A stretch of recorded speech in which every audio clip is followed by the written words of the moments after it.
Good evening, everybody, or good afternoon. Tonight, we have a very different format because, of course, our producer's not here, and neither is everyone's favorite native.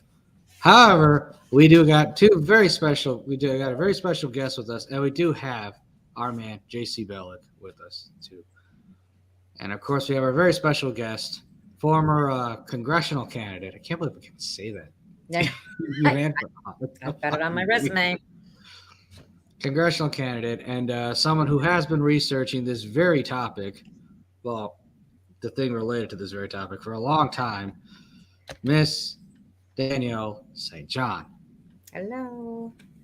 Glad to be here. Of course, right. So let's get to it. So shall we just get to the stream then, since now we're live and we're happy to go? Yeah, sure. All right. And I would just like to interject whenever, I'll just raise my hand, and if I've got something to interject in the documentary. Yeah, of course. Okay? Mm-hmm. Of course, anytime, yes. Awesome. Now, I'm gonna go to the comments. Our guy Robert Walker, hello all, and yeah, let's get started.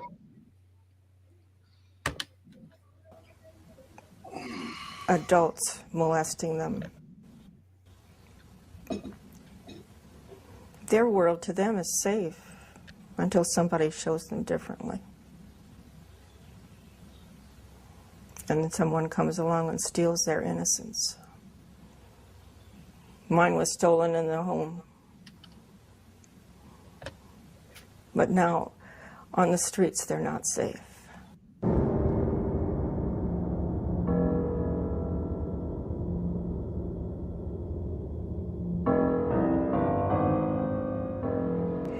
How old were you when you met Dr. Alfred Kinsey?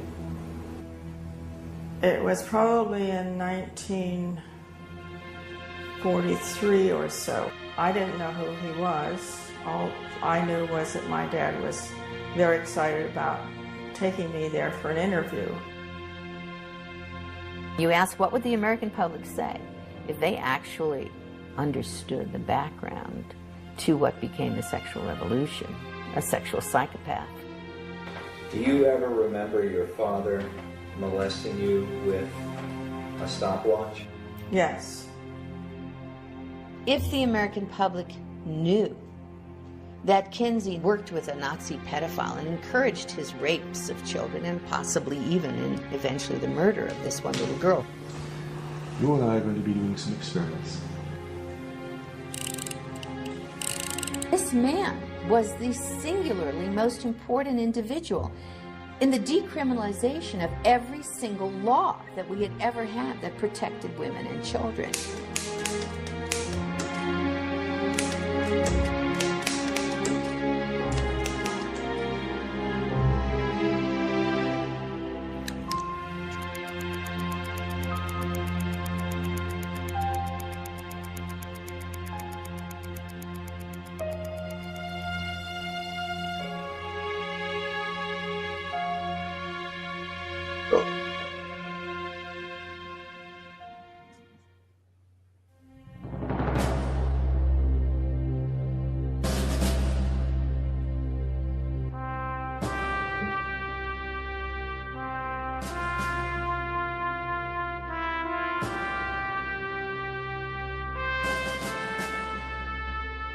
When America was founded, it said that our values were based on the Judeo-Christian teachings of the Bible.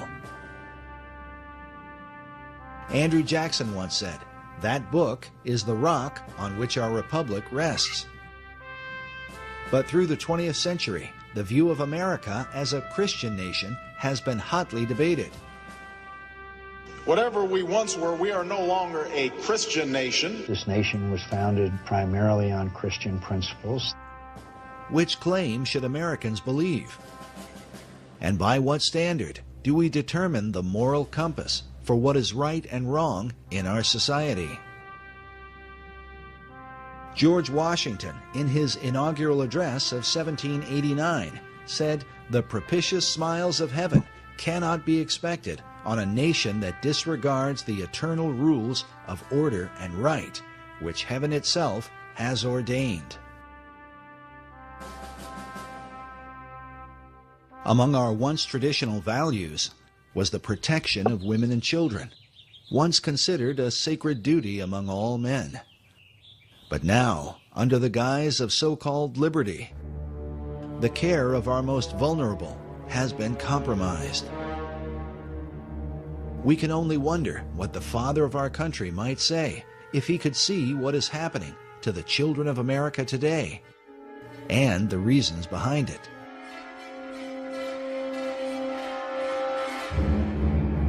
Many of America's children are disappearing. According to the Office of Juvenile Justice, a child goes missing every 40 seconds in the United States. While many of these children are recovered, it is estimated that more than 58,000 of them are abducted by non-family members each year. Parents are continually in fear for their child's safety, even in front of their own home. Predators seem to roam the streets of America like never before, searching for prey to carry out their unthinkable desires. Many of our laws are named after raped and murdered children, whose memories echo through our courts crying for justice. But still, the problem only seems to get worse. And we also see in a lot of these kidnapping and death cases recently by sex offenders that your child can be lost in just an instant. The faces of children who have been lost continue to haunt us as a society, while watching their parents grieve has become part of a national nightmare. Meanwhile, the images of the sex offenders, the men responsible for these horrors, fills us with fear and loathing. And if a child survives their abuse, they often lead troubled lives, haunted by the memory of what they've endured. It is awful. Those kids shouldn't be subjected to this. That's awful. It scars them psychologically forever. It affects their lives. Well, some of the experts say that once a pedophile, always a pedophile, that recidivism is 80 or 90%, if not more. The United States of America has basically become a pedophile's playground. Jessica Lunsford's father, he said, you know, wake up, America. Your child could be next. And sadly, a lot of people want to turn away from the evidence. They want to turn their heads like the proverbial ostrich with its head in the sand because they don't want to face what's going on until they're forced to face it because it becomes their child. Part of the confusion is over why many of our judges send repeat sex offenders back into our neighborhoods, knowing it is simply a matter of time before they strike again. Can the reason be that these same judges are compromised by their own sexual addiction? We know that the judges are they're human. They're like everybody else. Cases of judges who are compromised by porn are documented across the country. But the license for such behavior may have been issued in 1970, when Supreme Court Justice William O. Douglas and retired Justice Arthur Goldberg wrote articles for Playboy magazine. But why would an association with a soft porn magazine like Playboy be cause for concern? And how could it pertain to the world of pedophiles? The disturbing answer to this question as our history of this movement unfolds. In 1990, the American Bar Association reported that 80% of convicted child molesters plea bargain and serve no prison time. This statistic undoubtedly put known pedophiles back on the streets in record numbers. But this was a few years prior to the widespread use of the internet, where the most extreme forms of sexual perversion, and especially child pornography, have become a major factor in conditioning the next generation of sexual predators. In 2006, the law firm of Estee and Bomberger reported that the number of victims of childhood sexual abuse and molestation grows each year. This horrific crime is directly tied to the growth of pornography on the internet. They went on to say that research reveals that 77% of child molesters of boys and 87% of child molesters of girls admitted imitating the sexual behavior they had seen in pornography they had watched. Basically, people that watch porn act it out.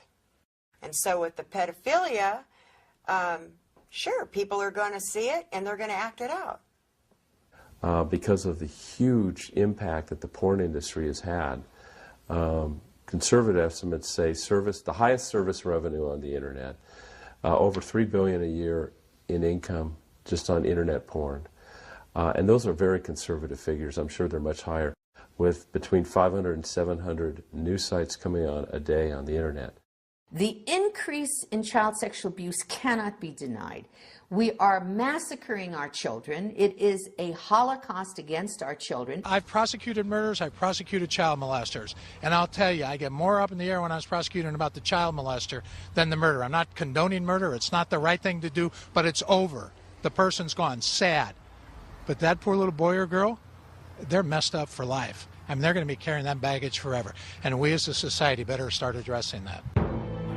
Researchers argue that America's current problem with sexual predators is the fallout from the sexual revolution, a movement said to be inspired by the late Alfred Kinsey and his famous Kinsey Reports, first published in 1948. According to the conservative organization Human Events, the Kinsey Report is listed among the top 10 most harmful books of the 19th and 20th centuries.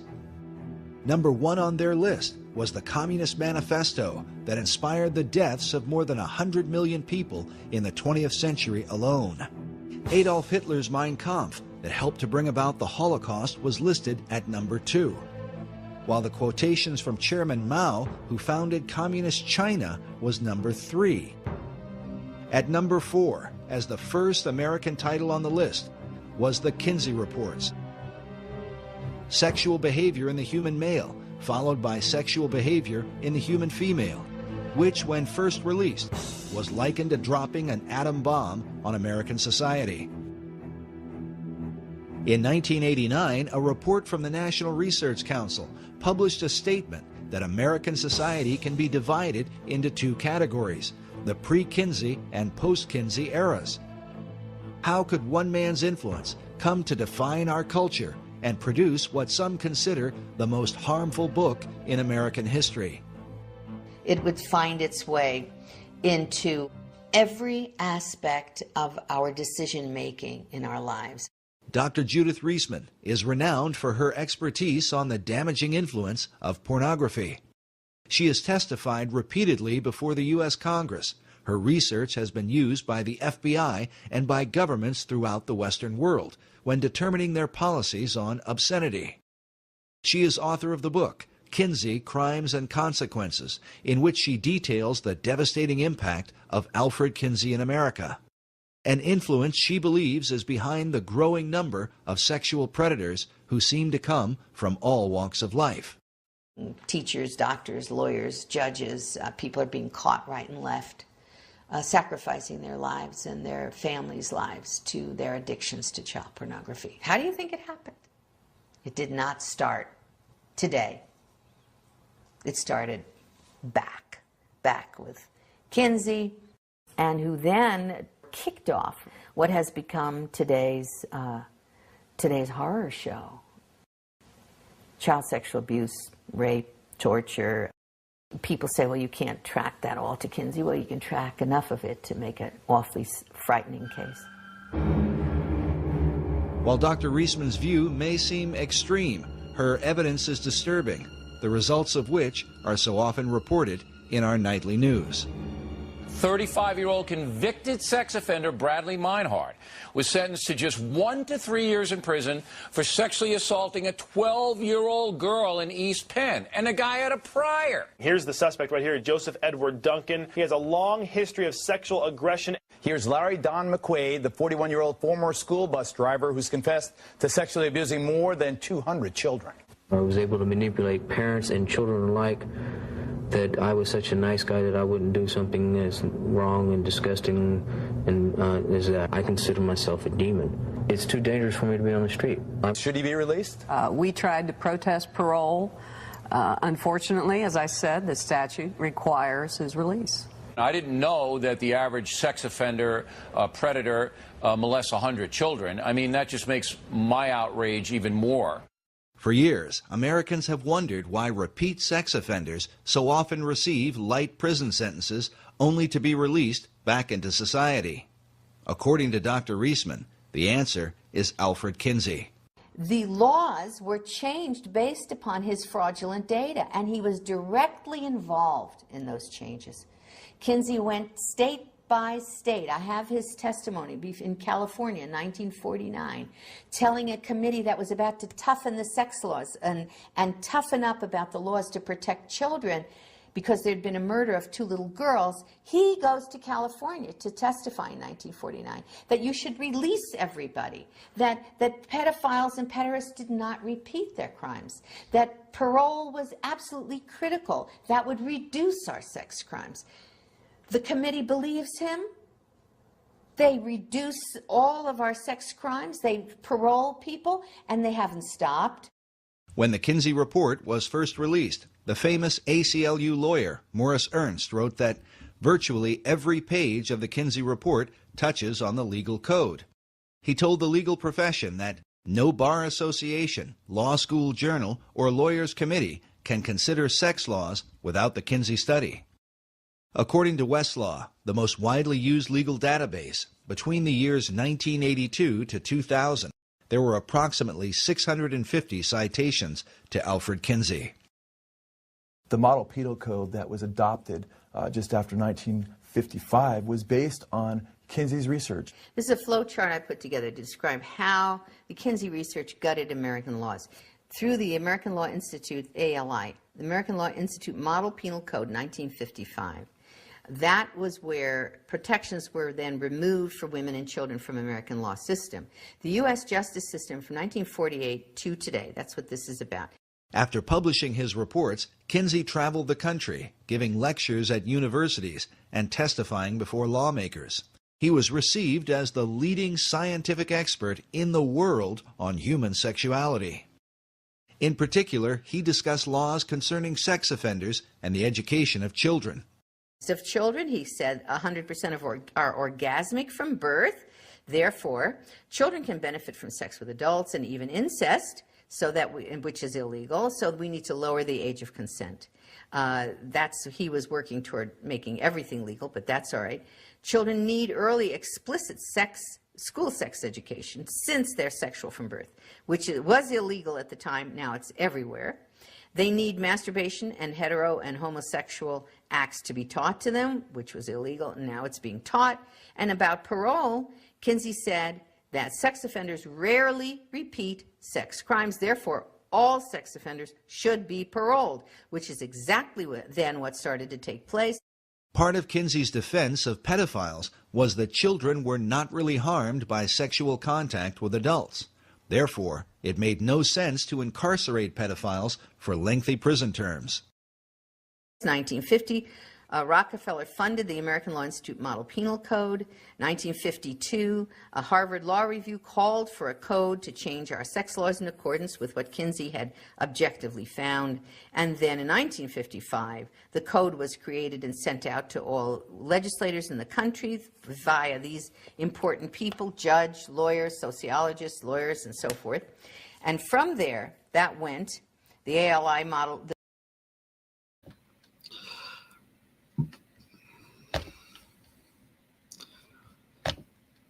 Okay. FYI, they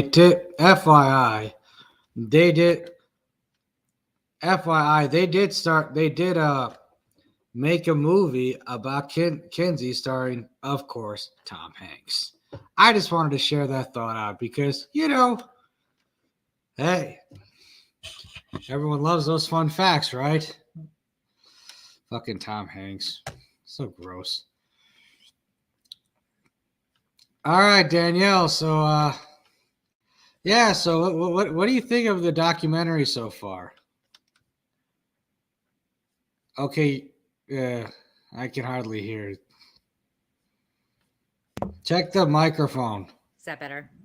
Yes. I had it on mute. I'm sorry. So what you think of all that? Okay, so yeah, I did know a bit about Kinsey beforehand. It's very hard for the left to understand. It's very hard for them to wrap their head around these like heroes being responsible for this kind of stuff. And it's also very interesting, especially with everything we've just faced with, the cuckoo virus, that science, was behind all of this, right? Right. And Well, when I say science, yes, I not say yes, actual it's science. science. And it's funny because a lot of people say that that science basically just got co-opted with COVID, but not true. It's been co-opted for a long time, and this is one such co-opt that that really did long-term and awful things to our to our culture, to our society, and especially to our children. So that's all that's my only comment for now. But I just find it it's just interesting. gross. Science. Well, I mean, it's just this is probably the most heinous version of science being example of science being co-opted. I mean, it's been co-opted ever since at least the Rockefellers took over the medical and education industries in the early 1900s. But this is by far the most heinous. Oh, and fun fact, Rockefeller was helping this piece of shit too. So there you go. That's all. But follow the money. I mean, I hate making it political when it comes to pedophilia. Right. I hate making it political when it comes to pedophilia because the left and the right both have their fair share of like prominent pedophiles. But it almost seems to be that the left takes it as a joke. Like they don't really seem to take the issue all that seriously. Whereas like people on the right seem to understand, hey, there needs to be some boundaries here between kids and between children and adults. Not like, whereas the left, it doesn't seem to be the case. It's like, oh, well, let's just have our, children live adult lives. I'm like, no, children have to be children. Absolutely. Like, I mean, for example, even the stuff about like, children go to drag shows. It's like, why do you need to take your kids to a drag show? To sexualize them. Right. I mean, that's so stupid to me. It's like everyone, I think I don't know which, live stream I saw this from somewhere, but I remember hearing, why is it that when it comes to straight, when it comes to straight entertainment, people understand, yeah, you don't take your kid to like a strip club or whatever, or dive or whatever. Yeah. But when it comes to this LGBTQIA stuff, it's like, oh no, it's so big. What's the big deal about sexualizing your child? It's like it's fucked up. It's wrong. Yeah. And it seems like people on the right seem to understand that better than people on the left. Yes. Agreed. I hate saying that. I really hate saying that because we know the right wing has its fair share of pedos like Bush and all them, but right. Because if you destroyed that right-left paradigm, we'd actually agree on something, and they can't have it. The problem is, I've already, in my mind, if anyone is still stuck in the right-left paradigm, you're still stuck in the past. That's true. And the leaders of this movement shouldn't be stuck in that paradigm. However, the people in our communities, everybody around us, most people around us are still in that paradigm. And it's like, if there's a group of people who are going to wake up to this stuff and support the fact, and understand the fact that our, that our children are in danger and have been preyed on for years, and they want to do something about it, help us change this system. I don't really care what political background you belong to. Yeah. But some people do. If they have an R behind their name or a D behind their name, they're just like, I'm not going to deal with it. But the truth is that people all around us still have these political ideologies. And if they're breaking out of it, who am I to get in the way of that? So I hope so. I hope it's a long documentary though. So let's go back. No, I mean, I hope so. And one final thought, it's like, when it comes to the right and left, it's like, but people don't understand. It's like each side has its own skill set. The right knows more about like how things work, how things operate, how things, and in finance and all that stuff. Whereas people on the left are going to know more about organizing and activism and, trying to go all out or whatever, so everyone has their skill sets. It's just people just need to learn from each other. Right. That's all it is. If you're not going to learn, then it doesn't matter. Right. Agreed. So that's all it is. And, let's get back to this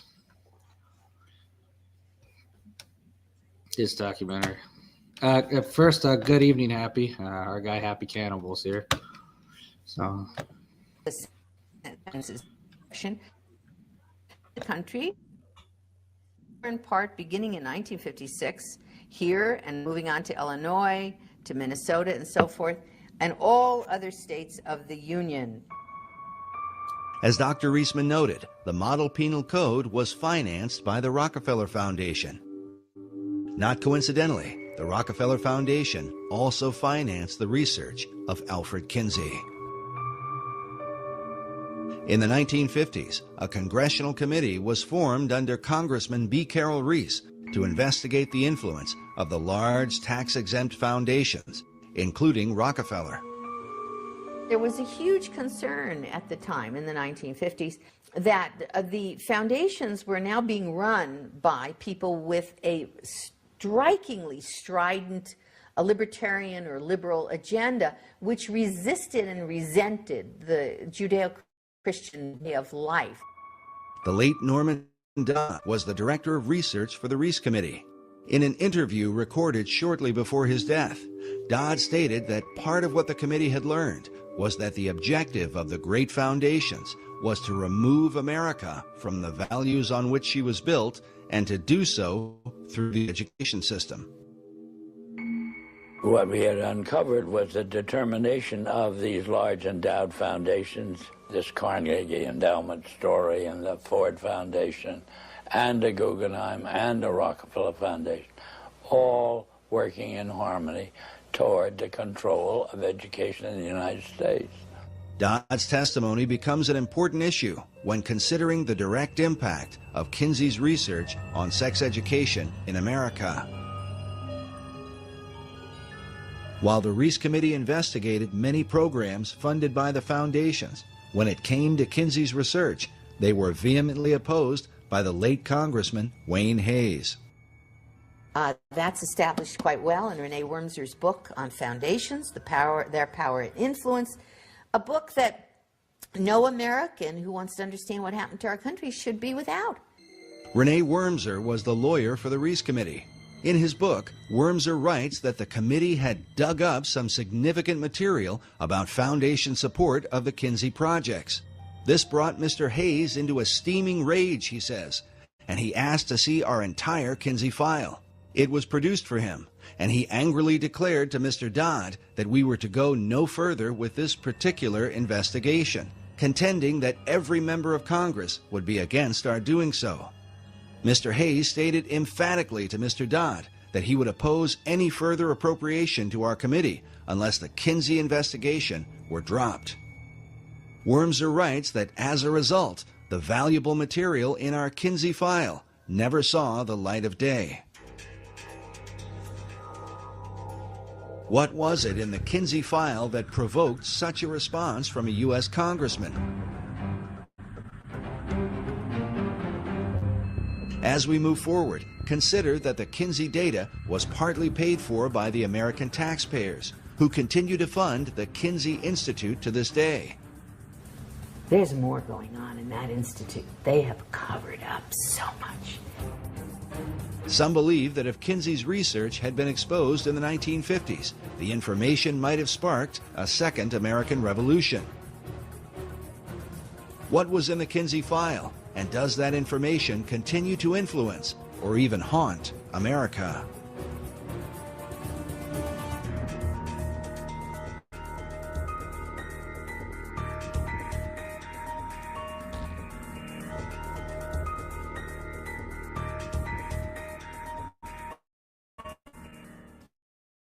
Through the 40s, Alfred Kinsey conducted thousands of interviews with both men and women, taking, as he called it, their sexual histories.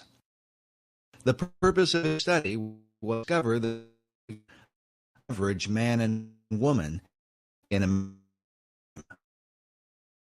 Kinsey was a professor at the University of Indiana in Bloomington. Despite his Christian upbringing, he would come to reject the Judeo belief of his family in favor of Darwinian idea as a highly evolved animal.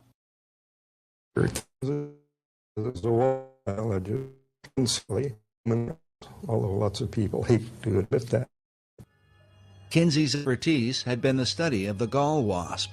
He spent years studying and counting thousands of them. Noticing the countless insects, he concluded that such very of human behavior. Upon interviewing thousands of men, Kinsey not only recorded data, but drew certain conclusions about the sexual behavior of men, women, and children. But was his research that of an objective scientist, or the intentional manipulation of a sexual deviant who wanted to remake American male and female in his own image? Kinsey has legitimized the free sex revolution, and he did it through academia. But what's interesting, according to research that's been done, this guy was a pervert himself. Kinsey's critics claim that the real motive was not but a social agenda to change the morality of America, something admitted by Kinsey biographer Jonathan Gaythorne Hardy. It's abundantly clear as you go into it that there was a very large social agenda. He didn't just want a greater tolerance and sanity from understanding the facts of sex. He thought it was quite monstrous the way homosexuals were regarded. In general, there was a very powerful social agenda, which is perfectly plain when you read the book, from the polemic right the way through it, and was perfectly plain at the time to the people who worked with him. When the Kinsey reports were published, they shocked the country, because the behavior that Kinsey described did not at all represent most believed of sexuality. Consider that Kinsey was documenting the behavior of the World War II era, those that Tom Brokaw called the greatest generation. Among Kinsey's more controversial claims is the idea that 10% of American men were fully homosexual for at least 3 years of their life, while 37% of American men had engaged in homosexual contact to the point of orgasm at least once in their lives. Later studies would place those numbers much lower, with only 1% of men in the U.S. claiming to be homosexual, while only 2 to 3% admitted to some kind of homosexual activity in their lifetime. Nevertheless, Kinsey's data was seized upon by men like Harry Hay, who read the Kinsey reports, left his wife and children, and went on to found the gay rights revolution that began in the 1960s. To this day, the gay rights movement is largely based on Kinsey's data. Kinsey also... Hi. Just wow. What a perfect time to stop it. Oh my God. I don't even know what to make of that last part. I mean, I'd like to believe that's not the case, but... Well, okay, so... Boy, there's a lot of, what do you call it? There's some ties to the original, like, people in that movement. That are just gross. True. Okay. So let me just fill in a little bit of detail. The Kinsey, what they're talking about in that last scene is that Kinsey thought there was a scale of gayness, basically.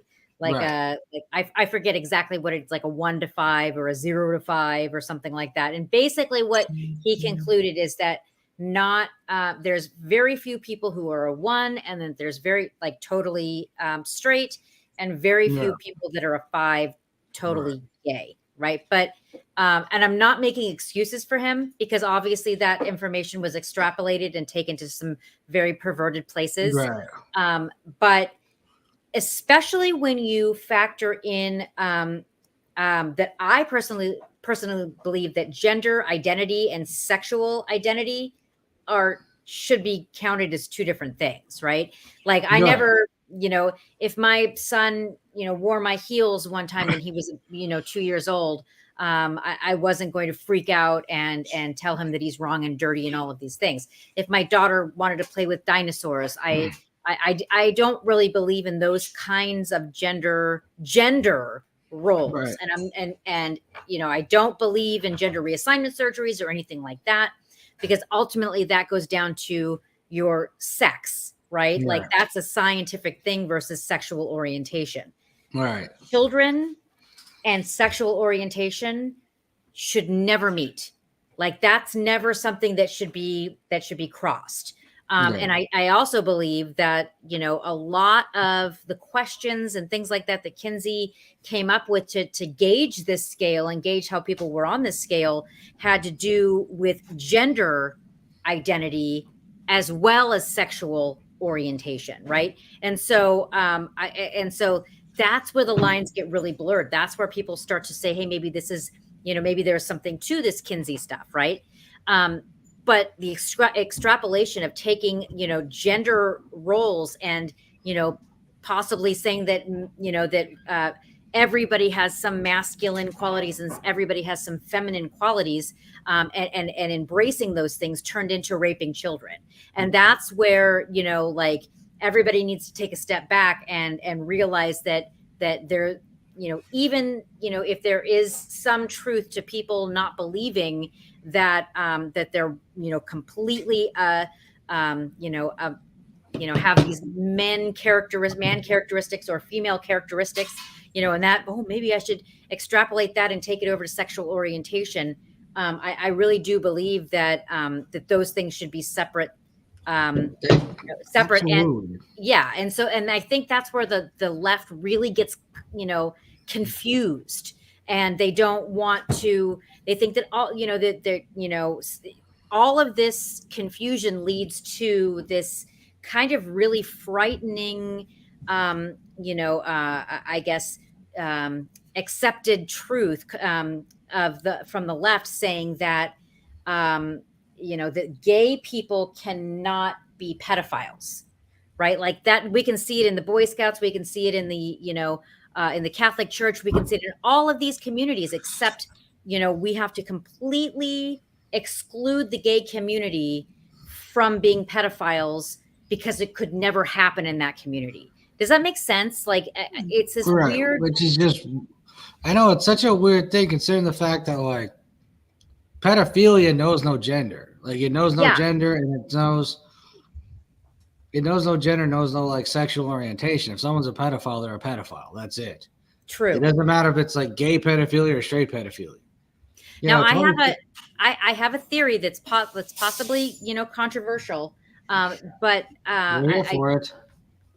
I do believe that if we were allowed to study it correctly, that we would see that there's quite a large percentage of the gay population that were sexually abused as children. We know it in the prison population. We can say that the prison, we've had direct studies from the prison population that say that people who end up in prison a lot of them were sexually and physically assaulted as children. I have a theory that, possibly could be studied, that if you studied, the gay population, the, LGBTQ population, you would find that there's a large number of those people who were molested as children. That wouldn't surprise me because, child abuse and child molestation is very rampant. So it wouldn't surprise me if it was in that community or any other community, because again, every community. Right. That's the problem, that you cannot exclude a community. Yeah. And our guy Country Joe Logan says, it seems Kinsey's personal opinion is incorrect. Well, yes, it is. Yeah. And he had science to back it up. That same science that, only science. a couple decades earlier. Rockefellerian science, right? Right. And a couple decades earlier, the same science said that Black people were animals and white people were not, and they had science to back it up. And of course, this is all nonsense. It's thank you. I call it trademark science, but we'll put quotations around it. But are we seeing the flaw in these systems? Like, I hope that, that people do see the flaw in these systems, that it's not real science. Yeah, I hope people are starting to see it. If not, it's too late. And our guy Jay, which I don't know why he just doesn't tell us this, he says he's on the panel with us. He says that Playboy Penthouse Hustler magazine was selling child porn for years until the 80s. And it's mentioned later in the documentary. So we thank Jay for that. You've got such a lovely accent. You should voice these opinions. Right. Or just Jay, what do you think of all this craziness? Because I mean, it just seems gross how all this pedophilia is everywhere and it's ingrained in society. Well, It's no different in Australia, that's for sure. Yeah. Yeah, it seems like no matter what society you talk about, it's always like ingrained, which is gross, but it is ingrained. Like it's just there. It's a colonial secret, that's for sure. Mm-hmm. Like I said, I remember a few years ago when the Super Bowl halftime show was depicting kids in cages while Shakira and J-Lo were shaking their asses. Everyone was so focused on that, and people forgot the actual message. It's like, yeah, these children are being trafficked. They're literally being trafficked, and they're displaying child trafficking right in front of you. They have to tell us. I say that all the time on my show. They have to tell us. It's part of their own rules.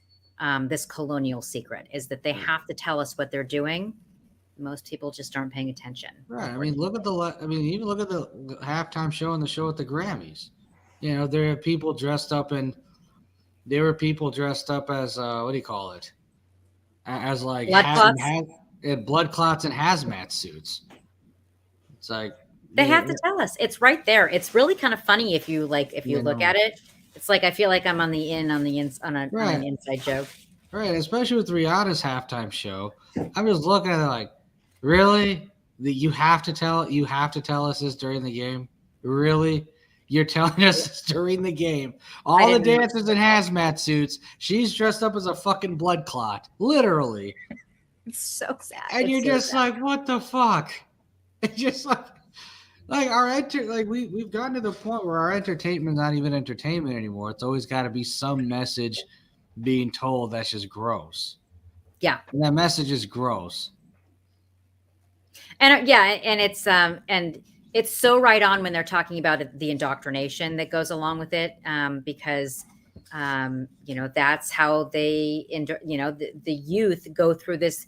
Even regular public school, in my opinion, is a form of trauma-based mind control. Yeah. And so they wake our children up earlier than their biological clocks want to go. They've got all of this homework. They've got all of this and they drag it out so long that they could have learned this stuff in 6, 7 years. And so the indoctrination part of it, and especially it's really concerning seeing it creeping into the schools. That's why I took my children out of traditional schools. COVID helped with that. I certainly wasn't going to put them back in indoctrination camps that came out. Our school district was one of the first. San Diego Unified School District was one of the first in the country to come out and say that children who attended traditional schools had to get vaccinated. And I know we're off subject, so I'm going to rein it back in. Sorry about that. No, it's all good. I got to read the comments anyway. So you just keep doing what you're doing. So. Okay. But that's what, a big reason that I took my children out is that they were never going to get that clot shot. Was not going to do it. And I'm happy to say that San Diego was one of those communities that came together, and the parents came together in such a strong way, such a profound way, that the mandates were reversed, and there's no mandate anymore. So even though I'm very proud of my community, I'm still not going to put them back in these indoctrination camps because nothing really can come out of them. So that's what I got. Any comments? I can't see. Right. Joe says Pink Floyd was right. We don't need your education. Yes. Agreed on so many levels. And he says sick in the head and twisted is just that. It's just like stupid has no type of discrimination, can happen to anyone. Agreed. Yeah. And Robert Walker is right. He says, I think even back in ancient Egypt days, the priest class were entitled to child sex slaves, and in Rome too. And in Greece. I think it was going on before Rome, Greece, or Egypt. I think it was going on back when the only civilizations were the Indian and the Chinese civilizations, and some of the African civilizations too. But we just don't want to talk about it. Well, I know that for my contribution, I have 2, beautiful children, and they have not been exposed to this. They have not been molested. It stops with, I wasn't molested either. And I think that it's really up to us, especially people who are awake enough to understand this, to make sure that it just, at least make sure it stops with your children. Make sure that your children are protected. And I'm very proud to say that I did, that my children were not, subjected to that cruelty. So, yeah, that's my contribution. And, spreading the word about what is going on. That is important. And that is important because people don't seem to realize that. And when people say back in the day, people didn't live as long, so therefore they had to be adults instead of children. It's like, first of all, that's not necessarily true. Second of all, that's only like Western society where like short lifespans existed. In the Eastern cultures, people lived 150, 200 years. And even biblical, like look at all the people in the Bible. They lived 100 years, 150 years. Like, Abraham was what, like 100 years old when God, spoke to him from the stars saying, you're going to be the father of many nations. Maybe he wasn't quite that old, but like, he was up there. Oh, definitely. It's only in like Western culture in the last few hundred years where it's like, oh, lifespan goes from like 50 to 70 or 80. Mm-hmm. Yeah, that's because of how they live. That's nothing to do with everything else. But that's right. And our guy, Robert Walker, asks, is it raining or snowing in SoCal right now? Yeah. You and Jay both say, so you and Joe both say it's raining right now. Mm-hmm. It sure is. Joe, another one of my favorites. I love your crowd. Logan. Oh, man, I have a brain, but definitely got some common sense. Is he in LA? Are you in LA, Joe? I think it's San Bernardino. Oh, yeah, it's close enough. Same thing. Okay. Yeah, it is. From San Diego, it's the same thing. All right, so I guess we'll get back to the video then. Okay, let's go.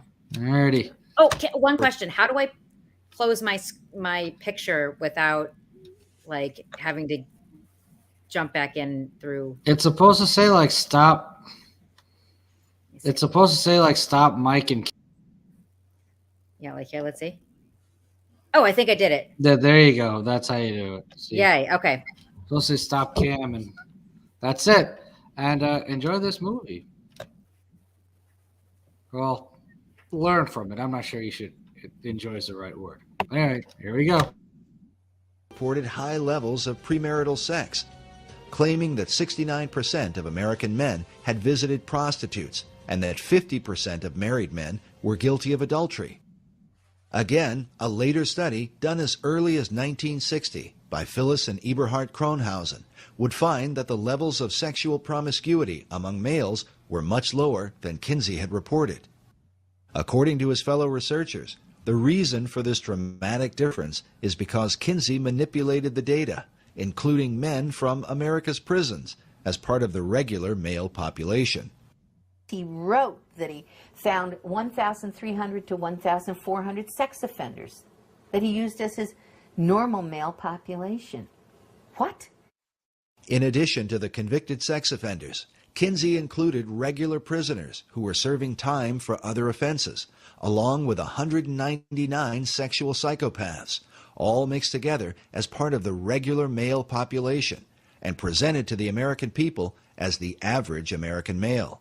In this interview for the documentary titled 1 in 10, listen as Paul Gephardt, who was one of Kinsey's co-authors and a member of his original team, admits to the high percentage of prisoners and their impact on Kinsey's data. With these poorer, lower educational level samples.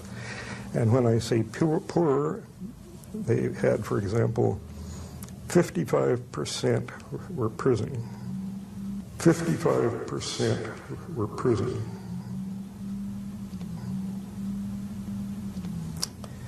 And I think that has a definite effect. We know we didn't have enough non-prison people to do much of a comparison, but he didn't do a comparison. He simply took the prison people he got and used them with that less than college educated sample. But the trouble was, by, you might say, emphasizing the less than college educated sample, he introduced a lot of errors into the data.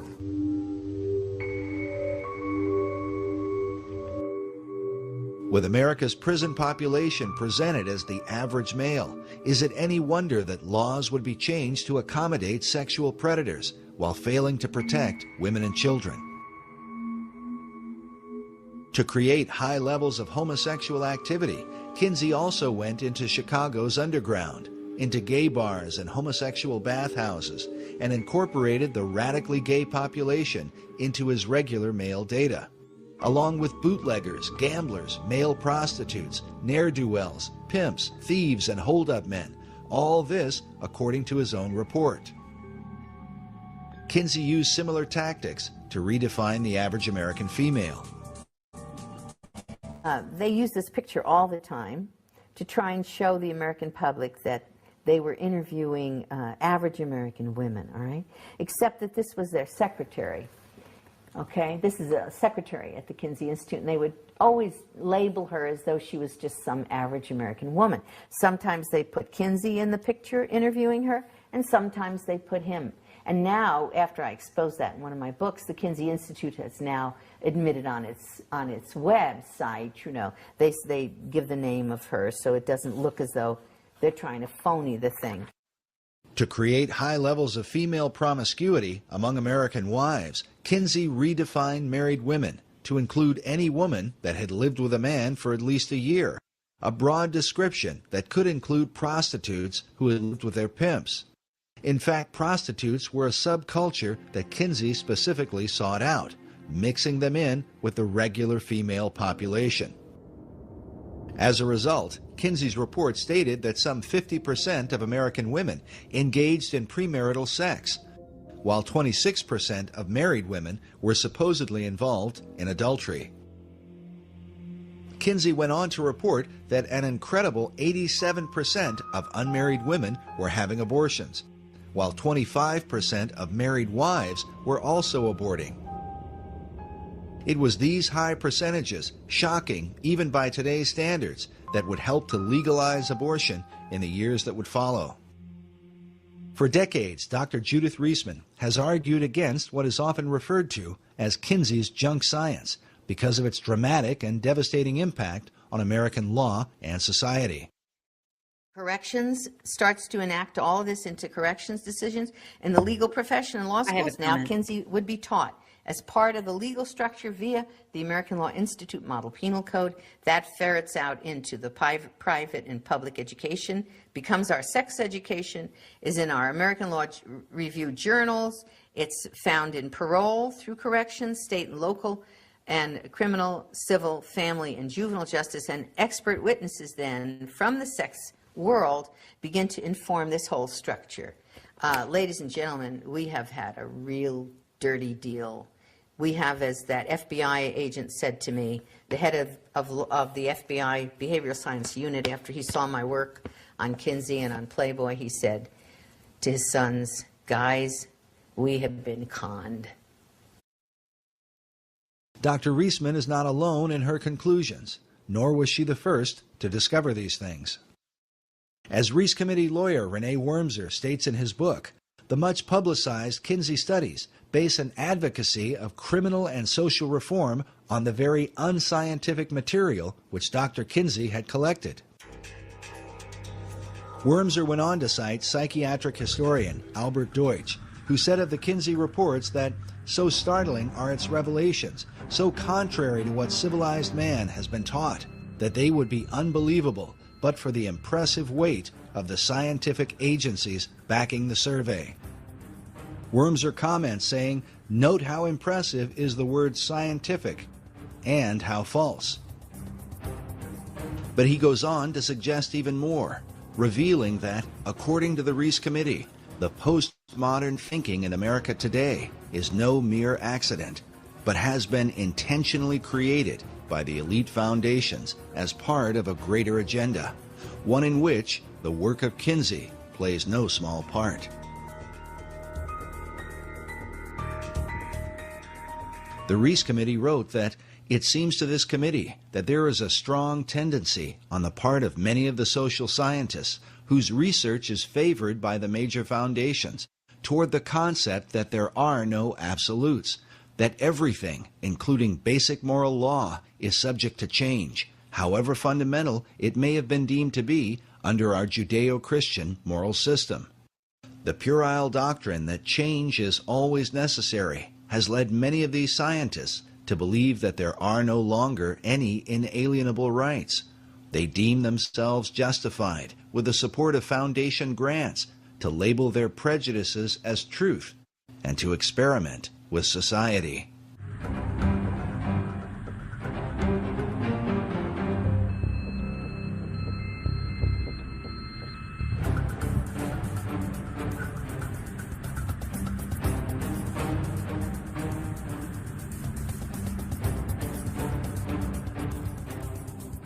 By far, the most disturbing evidence against the Kinsley reports is the information pertaining to the sexual behavior of children. Yeah, the whole thing is just gross. Anyway, Moon Stargazer says, thank you for exposing this manipulation. And we'll read the Joe Logan. Actually, let's read Joe Logan first. It actually snowed like crazy just over a week ago in the Valley of San Bernardino.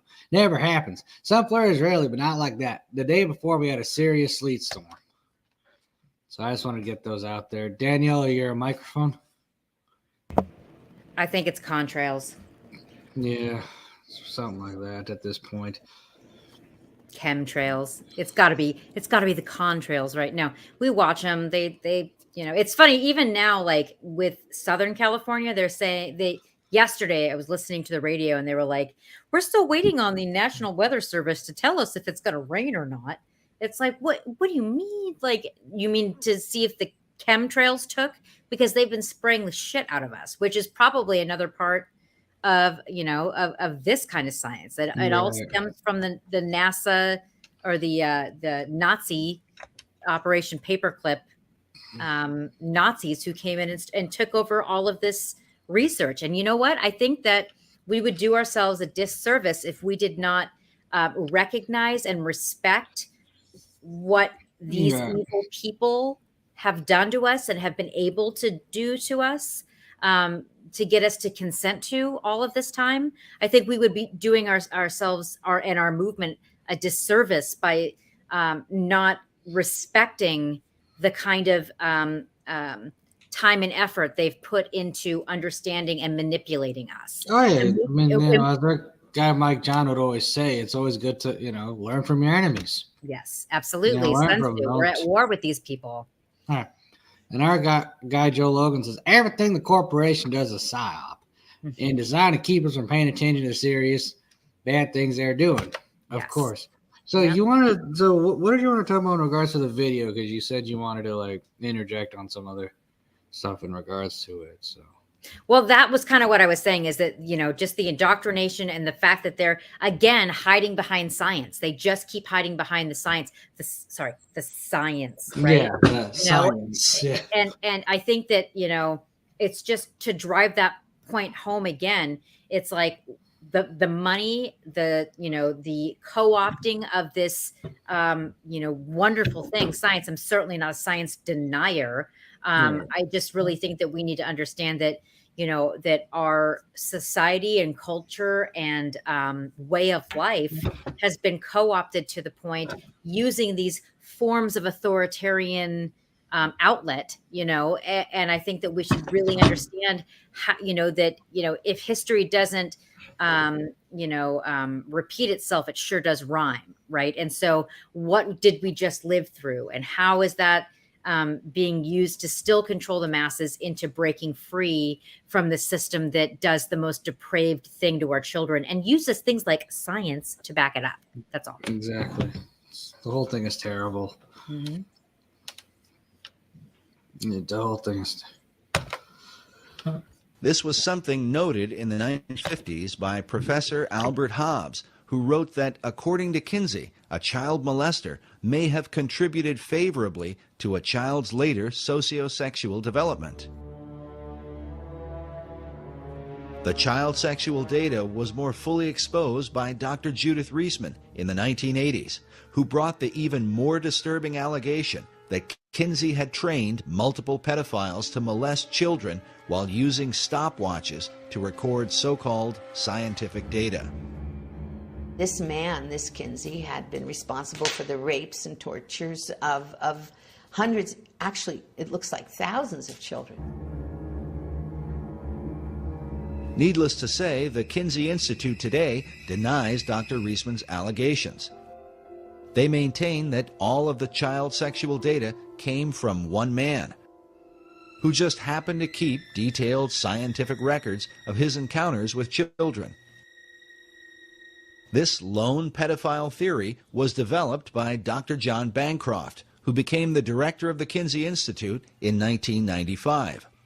Bancroft not only argued that the data came from just one man, but that Kinsey supposedly only got hold of the information years after this pedophile was finished raping kids. This is contrary to Kinsey's own report, in which he admitted to at least 9 pedophiles from whom he obtained information.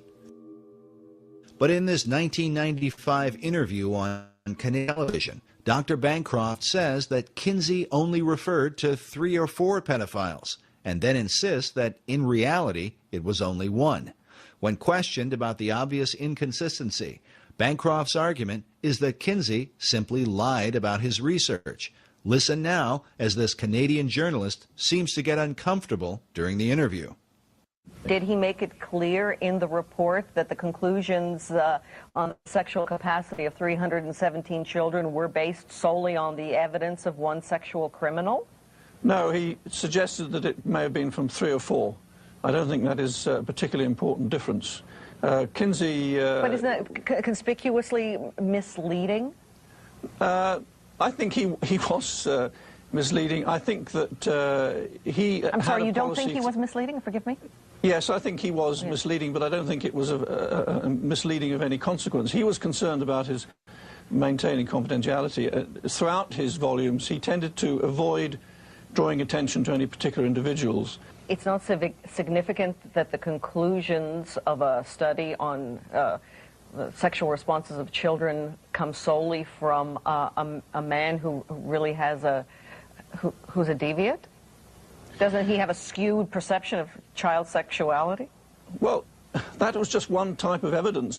Next, the journalist asks why it took so long to discover that the information came from a single pedophile, rather than multiple pedophiles, as Kinsey had reported. Bancroft's only answer is to say that he worked it out once he became the Kinsey Institute director.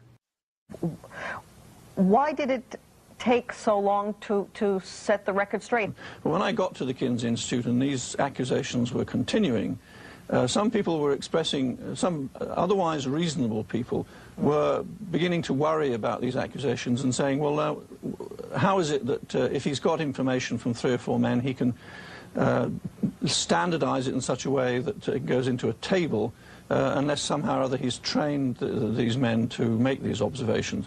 People were beginning to express that concern, therefore I decided to look more closely at the source of information, and that's when I realized that actually, as far as those tables were concerned, the information all came from this one, collecting this information in an extraordinarily methodical way throughout his life since about 1917. And you knew of this for how long? That it was that Kinsey was misleading in this? I worked out that there was one man involved soon after I came to the Kinsey Institute, and shortly after that we issued a press statement from Indiana University making this point clear. So, I'm sorry. That was at the beginning of September. What the criticism is also, and it's significant, is that Alfred Kinsey was guilty of academic dishonesty, and if the Institute if the Institute would have been more forthright, the people from the political and religious right wouldn't have the kind of ammunition that they now have to try to not only discredit Kinsey, but the teaching of sex education in schools. There is no reason to say that Kinsey has been dishonest. He probably had a good reason for obscuring whether it was 1 or 3 men. That is a minor detail. The minor detail of Kinsey's data may have had a major impact on America's children, especially when one considers that now, decades later, 1 in 4 teenage girls are currently infected with some kind of sexually transmitted disease.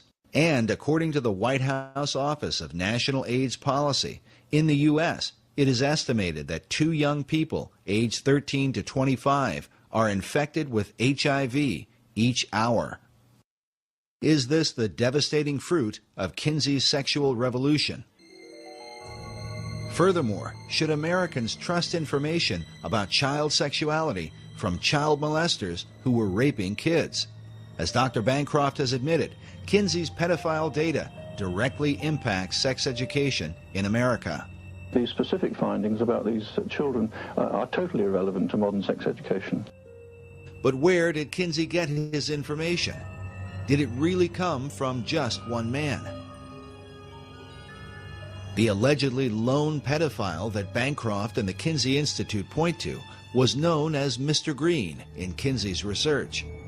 His real name was Rex King, a man who kept written diaries in which he claimed to have molested more than 800 children.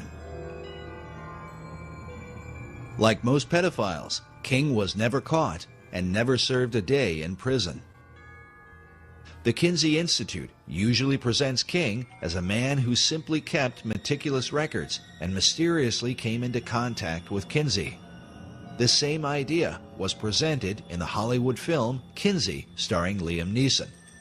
But what Kinsey supporters do not reveal is that Mr. Green had been personally trained by Kinsey's mentor, Dr. Robert Dickinson.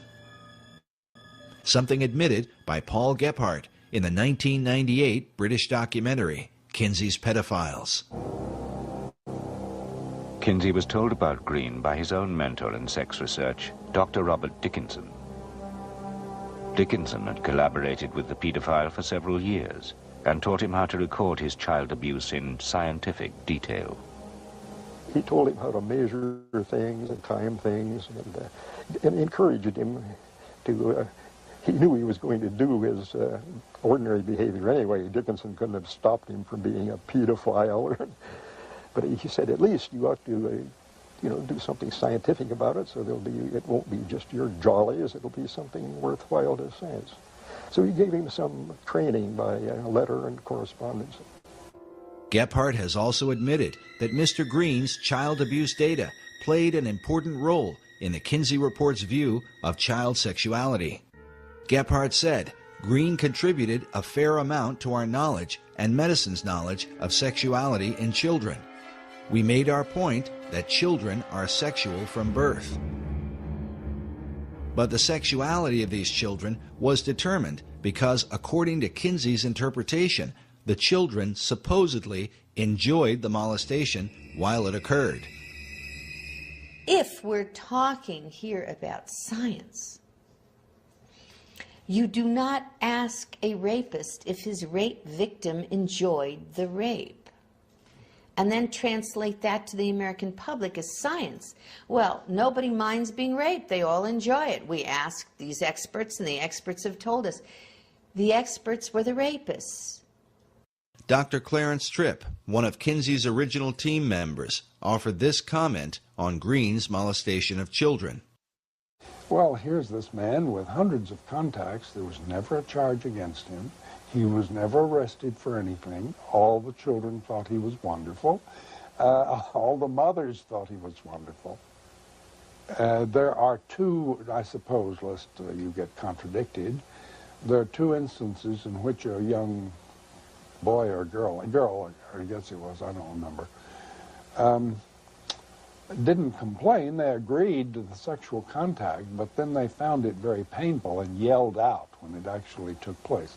This was because they were very young and had small genitalia, and Green was a grown man with enormous genitalia, and there was a fit problem. The idea that the children enjoyed being molested by Mr. Green is shocking enough, but the suggestion becomes even more appalling with the testimony of Jonathan Gathorne Hardy, a Kinsey biographer who is one of the few people who have been allowed to view Kinsey's private records. Speaking about their practice of keeping files secret, Hardy said, "The Kinsey Institute is nervous people will read the journals. Rex King described having sex with this little girl, this little boy. I think the Kinsey Institute felt right-wing figures would pluck out things. I think they are right to keep them under cover. There are descriptions of King buggering boys nigh on 13 who doesn't enjoy it. I mean, it's quite sort of harsh stuff, some of it. But the most disturbing evidence comes from Kinsley's so-called scientific tables, wherein he describes the sexual responses of young children. When I was reading Kinsley's book in the first place, and I looked at the tables, table 30, 31, 32, 33, 34, and these were tables with ages of children on the left-hand side, and then orgasm in one panel, and timed orgasm, time of orgasm in the next one. In Kinsley's tables 31 through 34, he documented the timed orgasms of children as young as 2 months old, recording their responses down to the 10th of a second. The findings are so extreme that one child, a 4-year-old, is said to have had 26 orgasms in a 24-hour period. For Dr. Reisman, the obvious question was, where did Kinsley get such information? And I looked at those charts and graphs. I can't tell you how long it took me to try to process what I was seeing. I said, this is the torture of children. At the base of Table 31, Kinsley tells us that the data is based on actual observation of 317 males. Then on page 177 of the male volume, Kinsley writes, orgasm is in our records for a female babe of 4 months. But how would anyone recognize such a response in a young child? Kinsley wrote that among pre-adolescent boys and among younger females, orgasm is not so readily recognized, partly because of the lack of ejaculate. And so I said, what did this man, this Kinsley, call an orgasm? Right. I mean, it's an obvious question, isn't it? I mean, first of all, this was not possible, but second of all, what did he call? Well, I saw he documented it on page 160 and 161 in Kinsley's book, Sexual Behavior in the Human Male. He described specifically what he called an orgasm amongst these children. Kinsley defined orgasm for pre-adolescent children with the following description: a gradual and sometimes prolonged build-up to orgasm, which involves still more violent convulsions of the whole body, heavy breathing, groaning, sobbing, or more violent cries, sometimes with an abundance of tears, especially among younger children. And he said there were 6 categories. He called them 6 categories of orgasm, and he had category 1, 2, 3, 4, 5, and 6. And included in these categories of what he called an orgasm were screaming, writhing in pain, hysterics, especially among younger children. He put that in parentheses, especially among younger children, parentheses. He said that the children had convulsions. Those were his words. He said they fainted. He said they struck the partner. He called it the partner. This is the man who's raping the child. Okay. They struck the partner and tried to get away. And he said that those were all examples for him, of orgasm. Kinsley made it clear that this data was supplied by adult observers, who were defined as pedophiles by Kinsley's own team members, as you will hear later on. Kinsley wrote, some males suffer excruciating pain and may scream. The males in the present group, by which he meant pre-adolescent boys, become similarly hypersensitive before the arrival of actual orgasm, will fight away from the partner, and may make violent attempts to avoid climax, although, he said, they derive definite pleasure from the situation. Kinsley biographer James H. Jones was a 1998 Pulitzer Prize finalist for his biography on Kinsley. In the Yorkshire documentary, Jones had this to say about Kinsley's description of child orgasm. If you read those words, what he's talking about is kids who are screaming, kids who are protesting in every way they can the fact that their bodies, that their persons are being violated. At that point, reading that, I said, the only person who could write that would be, number one, a pedophile or a pederast, because these were boys. It was homosexual abuse of boys. and a sadomasochist. That is, the only human being in the world who could call an orgasm something involved people throwing up, I mean, having convulsions, fainting, screaming, crying. The only person who could do that is someone who experienced that themselves. And that had to be a sadomasochist. And the only person who could apply their sadomasochism to an infant and a child would be a pederast, a rapist. And that's what Kinsey did in that book. Kinsey's own sadomasochistic tendencies have been documented by a number of biographers. James Jones revealed that Kinsey once climbed into a bathtub and circumcised himself with a pocket knife without the benefit of anesthesia. Another account of Kinsey's extreme self-abuse came about when his research was under investigation. Jones reports after the Rockefeller True, Kinsey went to a basement, tied one end of a rope to an exposed ceiling pipe and the other end around his scrotum, then stood on a chair and jumped off. The abuse that he inflicted on his organs, on his sexual organs, were very directly identified in his death. That was orchitis. That was a serious inflammation and disease that he inflicted upon himself that was basically involved in his final death. Now, the attempt to claim that Kinsey died of a heart attack is a perfectly reasonable thing to try to do. It's kind of embarrassing to say that the father of the entire sexual revolution, who has trained all of our sex educators in the United States of America basically, died because he had so abused himself doing the activity that they tell everybody is okay, that he died of this terrible and very painful experience. If Kinsey's abuse had only been inflicted upon himself, his critics might be less likely to accuse him. But his abuse extended to children, the most precious members of our society. In this image, Kinsey seems to take a demented sort of glee in showing these young children a film of two porcupines engaged in a sexual act. He seems oblivious to the confused and even disturbed looks on the faces of these children. Was it this same lack of concern that enabled Kinsey to support and even encourage the most depraved sexual criminals? The evidence shows that Kinsey was not content to work with merely one pedophile, as Dr. Bancroft and the Kinsey Institute claim.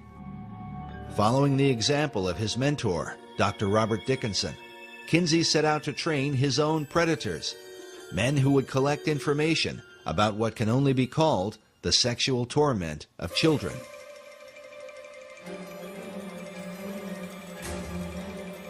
Dr. Clarence Tripp was Kinsey's photographer who filmed and photographed sex scenes in the attic of Kinsey's home in Bloomington, Indiana.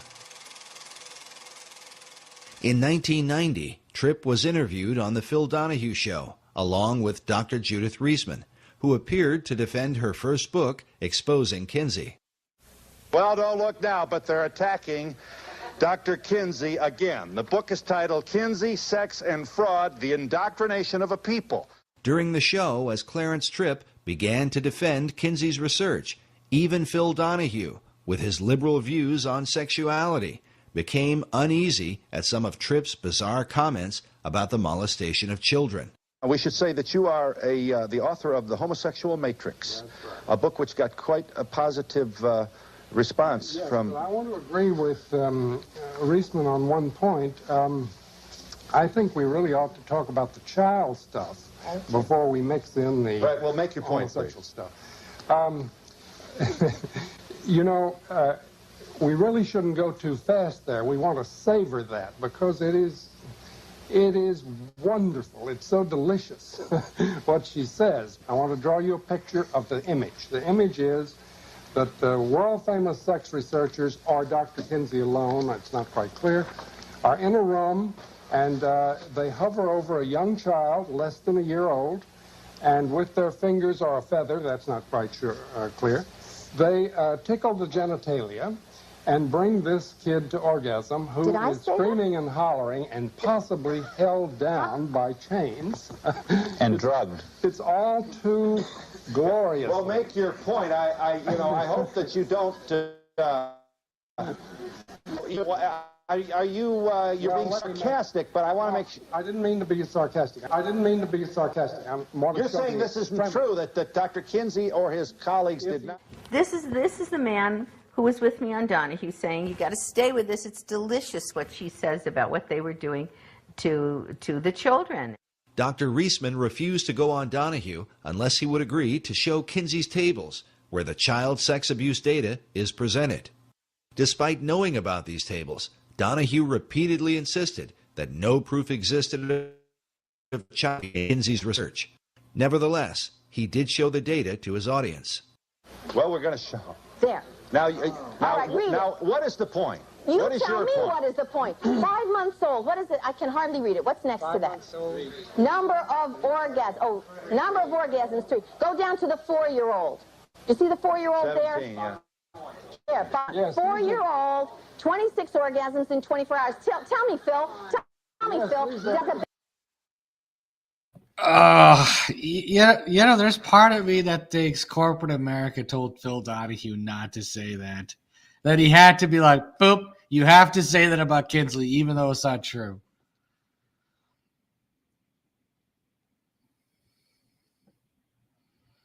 Microphone time. Let's see, Danielle, your mic's not working. I keep doing that. I'm sorry. That's all right. It's you do get a sense of which side corporate America is on. Not showing these kind of things. I guess the one thing that I want to say, the one comment that I have is that whatever happened to pregnant women aren't even allowed to eat, room temperature lunch meat, and that we don't experiment on babies and toddlers, that that we let the older Americans, the older population, take the risk of experiment.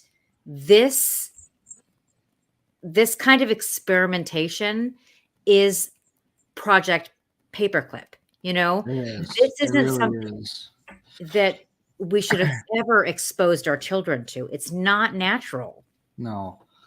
And it's messed up that this happened on Donahue's show of all people, because Donahue, as people know, is an anti-war advocate, for one. And two, he was hosting show. He was a free speech advocate too. He was someone, whatever's true, I want it on my show. Marlo, I want it on my show between 9, he wanted the truth on his show. Yeah. Like, it didn't matter. It's really sad. Like, he wanted the truth on his show at all costs. And for him to say something like, now, contrary to purport, the Kinsley, that did not exist in the Kinsley syndrome, it's like, damn, really? There was no side of child abuse in the Kinsley's. Of course there would be side of child abuse. Kinsley probably told them to shut up. This is child abuse.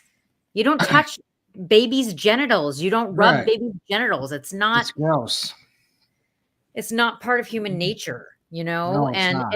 and for this is just this is disgusting. But you've also got people like Oprah at the same time frame, exposing child sexual I guess satanic ritual abuse. It's so it's maybe this is like the Fauci kind of symptom where this person is allowed to go on to Donahue and say these things because the government says so, because the Clintons say so, right? Isn't that part of like the 96 Telecommunication Act? I mean, isn't this that same time frame that we're talking about where this is going on and that the Oprah stuff is going on? Am I right? 87 and 96, yeah, because 87 was the repeal of the Fairness Doctrine Act, and 96 was the Telecommunications Act. So that's right. And so remind me the date of this show, this This Donahue show? I think this must have been sometime in the 80s, early. Like this was before 96. So Like, this is the preempt. This is the lead up preempt to. of all. Yeah. Now, Marlo, I don't really care what's said. I just want it on my television show. Well, that's okay, Phil. You can have it on. And even if you're talking about that pedophile Kinsley, make sure not to criticize him too much or you'll lose your job. Why, thank you, Marlo. Whatever gets ratings. Can't believe Whatever gets ratings. That's so gross. That's why it's messed up. LOL was before Harsh's time. I actually remember Donahue as a kid. Like, he was at the end, though. Actually, I'm going to look that up right now. Donahue Kinsley.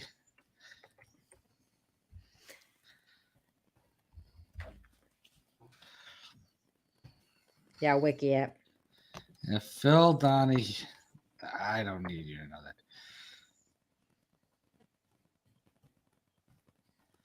Phil Donahue and then Dr. Kinsley.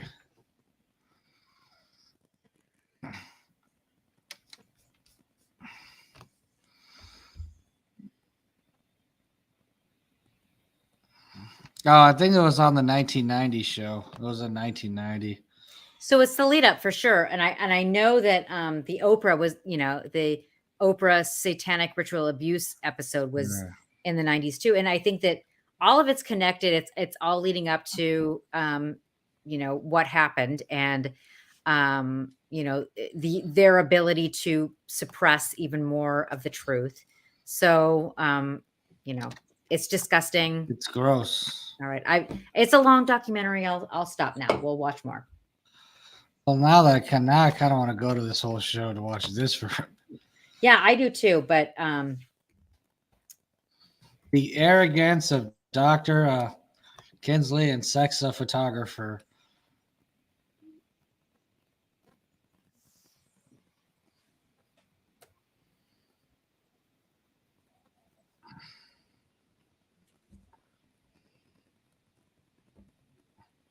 I think JayC simply needs to learn how to form an opinion and get on here and who does? JayC. Come on, like yeah, there he is. Yay. You're such a wallflower. Hey, CJ, how's it going? Yeah, Jay, what do you think of all this? Because you're the youngest one out of the whole group. Like Danielle and I, when we were kids, we actually remembered a guy like this on the air. Jay on the yeah, basically. Yeah. Before he used to impersonate Donahue, it would be, so you're a gay man and a conservative. That's amazing. That's simply amazing. And then now it's this shit. You're just like, ugh. Yeah. Yeah. Apparently this was from sometime in 1990.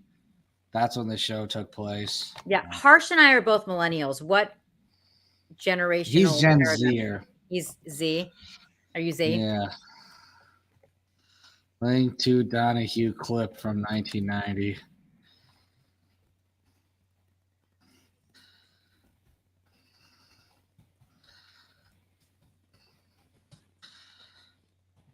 I mean, the whole thing is just gross. It's just gross.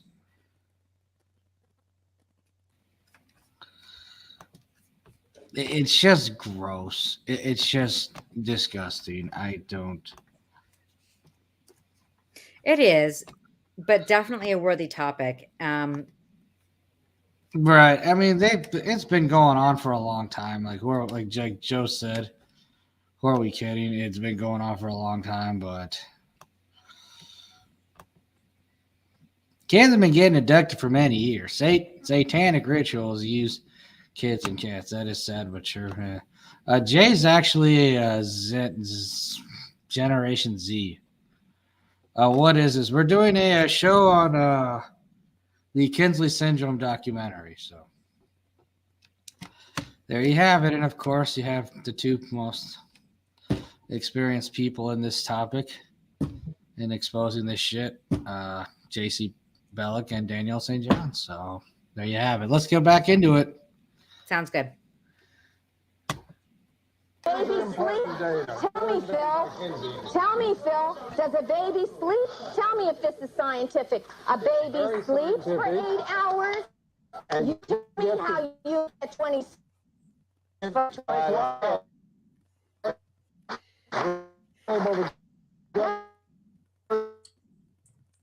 Just for the down. You know what Gellhardt said to me? He wrote in were used on children. I'm more, and if he said oral. Is the audio weird for anybody? Yeah. By Paul Gebhardt, in which he attempted to wear the pedophiles were used in collecting information for the Kinsey report. Gebhardt writes, since sex is illegal upon some of were parents, were school owners, or teachers. Others were homosexual males interested in older but still prepubertal children. One was a man who had numerous sexual contacts with infants and children. Being of a scientific bent, kept detailed records of each encounter. Gebhardt. It's still a little weird. Maybe I'll mute. The techniques involved were self-masturbation by the child-child sex play, and adult-child contacts, chiefly manual or oral. Gephardt's letter clearly refutes the lone pedophile theory of Dr. John Bancroft, but fits in perfectly with what Kinsey documented in sexual behavior in the human male. Gephardt's mention that photographs and cinema were sent to Kinsey also explains the discovery made by former Kinsey Institute director June Reinisch in 1984. This was Newsweek in '84 when June Reinisch said, you know, that the Institute encourages visitors and so forth. And she says, what's your name? Reinisch says that she found a collection of child pornography so distasteful to Reinisch personally, she couldn't bear to look at it, all right? Now, she's not asking where that child pornography came from, right? But some of it was... Now, she found this at the Kinsey At the Kinsey Institute, yes. Yeah, at the Kinsey Institute. And John Bancroft, who wrote about Kinsey and supported Kinsey for years before he was hired as the head of the Kinsey Institute, right? Who was supposed to be an expert on Kinsey, which was why he was hired by the Kinsey Institute, now suddenly claims that everybody knew all along that these children were being raped by one pedophile. Well, he's the expert on Kinsey. Why didn't he ever write about it before he got hired? Why did he have to go into the Kinsey Institute to look into it if it's all laying out there? He knew that it wasn't a couple of pedophiles, which he said at one point. It wasn't one pedophile, which he said at another point. Kinsey said it was 9 pedophiles. That's what he wrote. And it certainly would have been at least 9 because we was working with a group of pedophiles. There was also a pedophile organization in this country. They cooperated with this, and some of them who were not, of course, not incarcerated, they came and gave us information. Dr. Reisman believes the pedophile organization mentioned by Gebhardt may have been the nucleus for what would become NAMBLA, the North American Man-Boy Love Association. While child molestation is a crime in any circumstance, the members of NAMBLA claim that their intentions are out of love for the children they molest. Yet this cover of a NAMBLA bulletin, which they called their back-to-school issue, paints quite a different picture. It shows a frightened boy cornered by 2 adult men who are about to force him into sexual contact, and is more consistent with the information found in the Kinsey reports. Children are in fact being raped and tormented by the pedophiles who prey upon them. To this day, NAMBLA looks to Alfred Kinsey as their inspiration, saying that gay liberationists in general and boy lovers in particular, should know Kinsley's work and hold it dear. Implicit in Kinsley is the struggle we fight today. Well, there's a huge connection between Alfred Kinsey and NAMBLA. In fact, NAMBLA has relied upon Kinsley's research for years. Kinsey tried to make pedophilia seem acceptable. Kinsley's argument was that it was society's reaction to pedophiles that caused the real trauma of child molestation. Members of NAMBLA will often refer to this quote from Sexual Behavior in the Human Female, where Kinsley wrote that when children are constantly warned by parents and teachers against contacts with adults, they are ready to become hysterical as soon as any older person approaches, or stops and speaks to them in the street, or fondles them. Some of the more experienced students of juvenile problems have come to believe that the emotional reactions of the parents, police officers, and other adults who discover that the child has had such a contact may disturb the child more seriously than the sexual contacts themselves. The current hysteria over sex offenders may very well have serious effects on the ability of many of these children to work out sexual adjustments some years later. In Kinsey's view, a lot of sex crime was really not crime at all. He seemed to worship sexual experience. I mean, he had a 24/7 obsession with sex long before he attained the position at Indiana University. So for him, all forms of sexual experience, to one degree or another, could have merit that were outside the pale of traditional morality. Many researchers have come to believe that it was this philosophy that allowed Kinsey and his team to communicate with active child molesters and even train them to record their abuse in a scientific manner. While the Kinsey Institute continues to deny this, further evidence is found from the testimony of Dr. Clarence Tripp on the Phil Donahue Show. Listen carefully as Tripp confirms that there were multiple pedophiles, not just one, and says that they were trained observers that used stopwatches. I'm going to say that once more, and if I'm wrong, let them sue me. He said oral and manual techniques were used on those children. What American is going to defend that? How does C.A. Tripp respond to that? She's talking about data that came from pedophiles, that he would listen to only pedophiles who were very careful, used stopwatches, knew how to record their things, did careful surveys. And these she resents very much, but they're very important. So he interviewed people who were known criminals. I assume, were they in prison at the time? Oh, certainly not. But they were, in her sense, criminals because they were pedophiles. But they were trained Oh, in her trained sense, observers. they were criminals because they were pedophiles. They're raping children and they're not criminals. You're going to defend Nobody that. was raping children. What they were do you doing... call sexually, manually, and orally abusing a baby, and you're a bloody pedophile? We also have an interview that was a phone interview that I have a copy of. It's in my book, between Gebhard and Dr. Muir, who was my editor, in which Gebhard admits that they told the pedophiles to use stopwatches. The interview Dr. Reisman refers to took place on November 2nd, 1992, between Dr. Gordon Muir and Paul Gebhard. Dr. Muir also appeared on The Donahue Show as the editor of the book, Kinsey, Sex and Fraud. On the show, he confronted Clarence Tripp. And you're telling me that Kinsey came across in an interview sample of 5,300 people, he found pedophiles who had stopwatches, just happened to have stopwatches, just happened to have all that data handy? Some 2 years later, in a phone interview, Dr. Muir would pursue a similar line of questioning with Paul Gebhard, one of the original co-authors of the Kinsey Reports, who succeeded Alfred Kinsey as the original director of the Kinsey Institute. Listen carefully how Gebhard admits that there were multiple pedophiles that he and Kinsey worked with, how they actually encouraged some of the adults to molest children, and that it was at the instruction of Kinsey and his team that they used stopwatches. Table 32.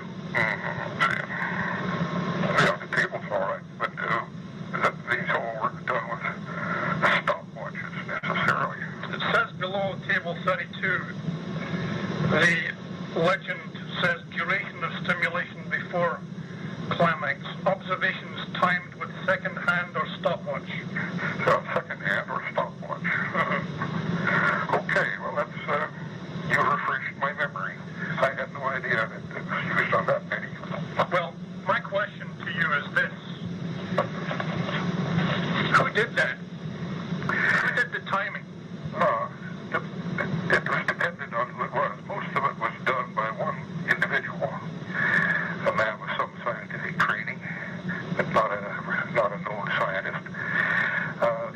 cases were done by parents at our suggestion. And let's see, then there were some that were done by nursery school personnel. Was that at your suggestion too? Yes.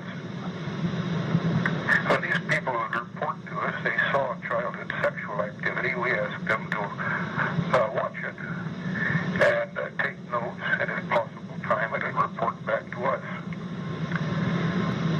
Some of the stimulation was clearly being done by adults themselves, isn't that correct? Yes, that was pedophiles. Or it was particularly one man, but there were several pedophiles that gave us data. But since they were all doing the same thing and reporting on the same thing and taking the same measurements, it looks like it was organized ahead of time. Is that right? No. No, we just simply asked anyone who had any data on childhood sexuality to tell us about it. Well, what about the cases then, which it says in the book, some of them were followed up for several years to make sure that true orgasm was involved. That looks like prospective planning there. But not on our part. You mean pedophiles just took it upon themselves to do follow-up experiments to find out if true orgasms were involved? No. We had some. Try this again. At this stage of the interview, Gephardt engages in a bit of wordplay, but listen carefully as Dr. Muir gets to the point with him. Once we asked people about giving us their observations, we would ask them later too. In other words, if there were some pedophiles who reported their data to us, and if they got in contact with us later, we would then ask them more about it. We follow up on by re-interviewing people occasionally. We call them retakes. I think that's mentioned. Right, it is. But I mean, what I'm trying to get at was, this sounds like it was a little bit of prospective planning here. No. We did not plan and organize any Masters and Johnson-type experiments with children. Period. Never did. So, do pedophiles normally go around with stopwatches? They do if we tell them that we're interested in it. That this isn't a plan on our part. They do if we tell them that we're interested in it.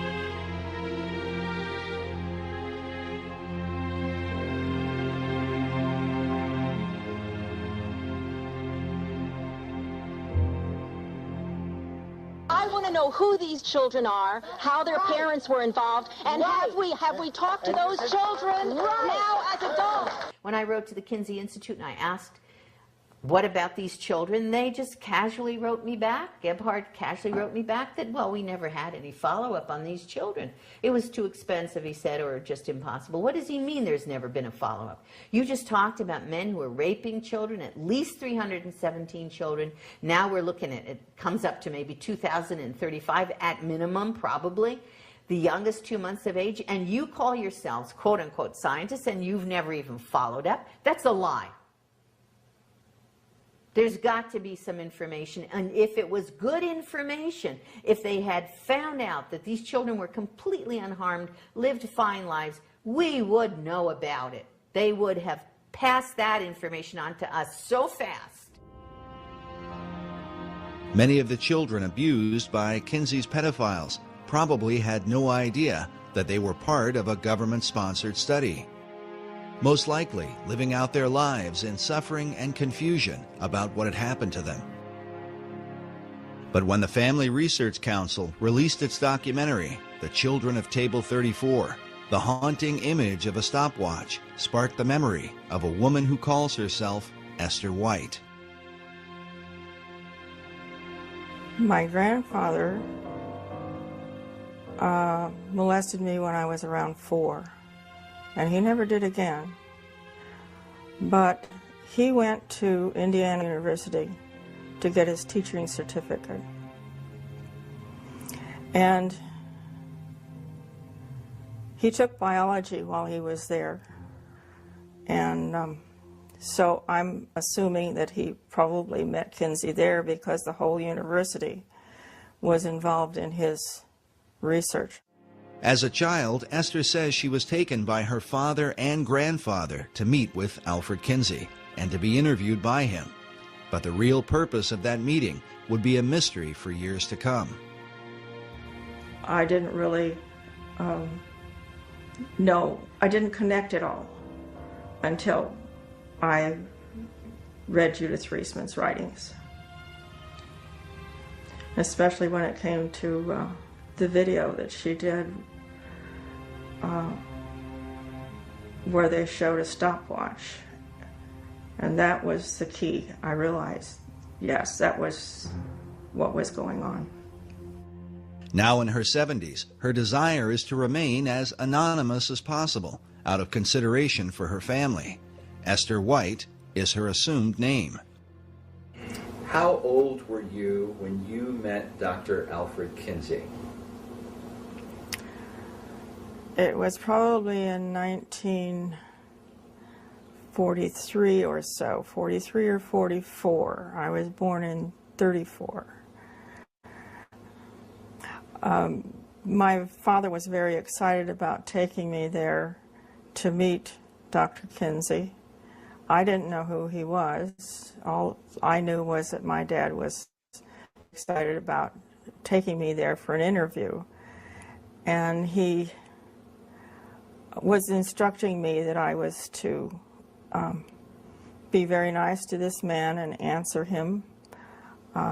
He told me they would ask me about my family and whether I loved my family and so forth. So when we got there, it was at my grandfather's and great-grandmother's house. And Mr. Kinsley and his 2 colleagues were late in getting there because it was winter time. And he was doing a seminar at Ohio State University. This was in Columbus, Ohio. And when he came, he was in very much of a rush because they were so late. And he kneeled down in front of me and asked me questions about whether I loved my daddy, whether I loved my family. And of course I said yes, because I did. I loved my family. And the interview was very short. There was a man with him that had a clipboard who was taking down my answers to the questions. I can't remember all the questions he asked, but it was probably a 5 or 10 minute interview. And just before they left, my grandfather said, "What about the check?" And he says, "Oh yes, I almost forgot." Who said that, Kinsley? Kinsley said that. And so my grandfather took a check from him, and Kinsley said, "I made it out to both of you because I didn't know which one was going to get the money." The disturbing implication is that Alfred Kinsley used taxpayer money via the Rockefeller Foundation to finance pedophiles who were actively molesting children.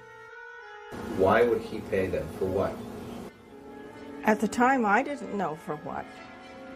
Many years later, I had found out that my dad had actually helped Alfred Kinsley do research for his book.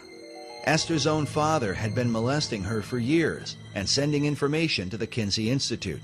When Kinsley's book, Sexual Behavior in the Human Male, was released, Her father showed her a copy and boasted that he had helped to write it. At the time, she did not know what he meant. He gave me a copy of the book in 1947, but it was a pre-edition signed by somebody, autographed by somebody, and I don't remember who, but my father gave me the book and said that he helped Alfred Kinsey research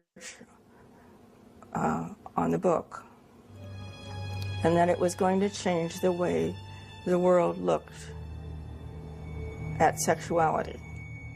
How old were you when your father first began to molest you? I was probably around 6, maybe 7. I couldn't tell you exactly. Do you ever remember your father molesting you with a stopwatch? Yes. And then would he record information? There were papers on the dresser, and I saw one of the papers one day, and it had a lot of questions on it. And there were little boxes to check those things off when those things were done.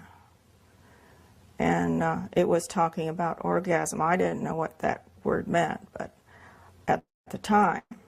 And when I asked him what that word meant, when I saw it on the paper, he grabbed the paper, put it in a brown envelope, and he said that he was late in sending this in.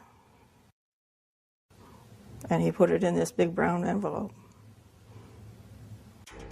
Esther's revealing testimony confirms Paul Gephardt's statement that Kinsey worked with parents who sent him child abuse data. She was also interviewed years ago by British filmmaker Tim Tate, who directed the documentary Kinsey's Pedophiles. Esther White, for what it's worth, swore what's called a statutory declaration here. She swore on oath that the information she gave was true and to the best of her recollection, and so did her mother. We asked Esther to give us her opinion about the Kinseyan philosophy that children are sexual from birth. Children are not sexual from birth. They are obedient to whomever is over them. In my case, it was my father. You honored your mother and your father. You obeyed what they said. You did what they said. That's when I was silent for so many years. I was told not to tell my mother that this was normal, and all the other little girls and boys were doing this too. So this was not a rare thing at all. That was, they just didn't talk about it. So I was made to believe that I was sexual, but I wasn't. I hated it. I cried, I had convulsions, but that was totally ignored. She's heartbroken about the life that she lived because of her abuse at the hands of her father and grandfather, who were working for Kinsey and sending material to him. There are others out there like that. Bancroft said he knew there were, and he was afraid they were going to show up. He wasn't talking about one pedophile when he said he was afraid that the children of these pedophiles would show up. He was talking about a lot of people who were damaged, and he knew it. And the Kinsey Institute knows it, and Indiana University knows it, and they've always known it.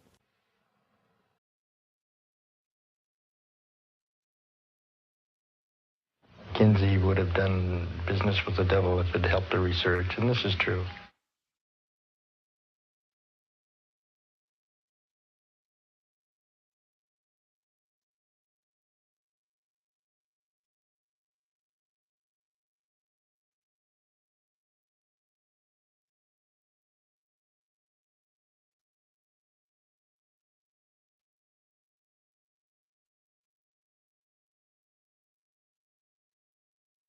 I view Kinsey as one of the most treasonous Americans in human history.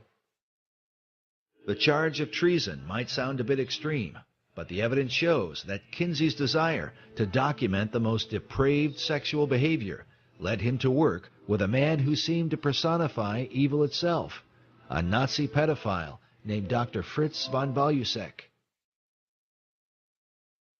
Dr. von Bellic was a Nazi officer, Gestapo member of the Gestapo, one of the original Nazis, by the way, joined the party very early. He was in charge of a Polish town, and he was a pedophile. Years after the war, von Bellic was arrested and put on trial for the murder of a 10-year-old girl who had been found naked and throttled on a piece of wasteland. The German authorities suspected von Bellic of the crime because the same girl had been listed among several hundred children he had raped, the details of which he had recorded in his pseudo-scientific diaries.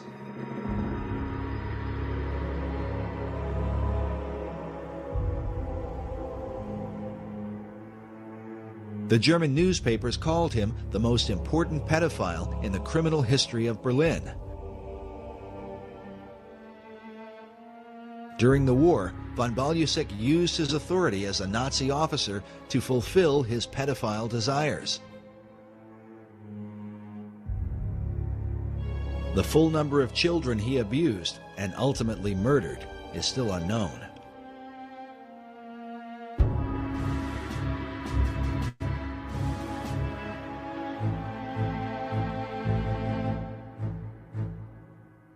When he was arrested for rape of many children, but also possible murder of a little girl, all of the German newspapers spoke about this on the headlines. It was in the headlines of every newspaper in Germany. During the war, von Bellic was the commandant of the Polish town of Jędrzejów. There he threatened the children with certain death if they refused his sexual desires. What he recorded in his diaries of how he treated these children was so criminal that during his trial, the judge cried out, quote, "This is no longer human."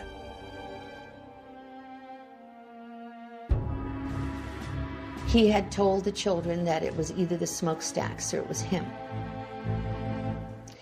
And it turned out that all the children ended up apparently in the smokestacks anyway. Post-World War II, he was highly placed in civic government, and he was arrested for this possible murder and being investigated. And in the process, they found that he had been corresponding extensively with Kinsley, that Dr. Kinsley had warned him to be aware and careful of the authorities so he shouldn't get caught.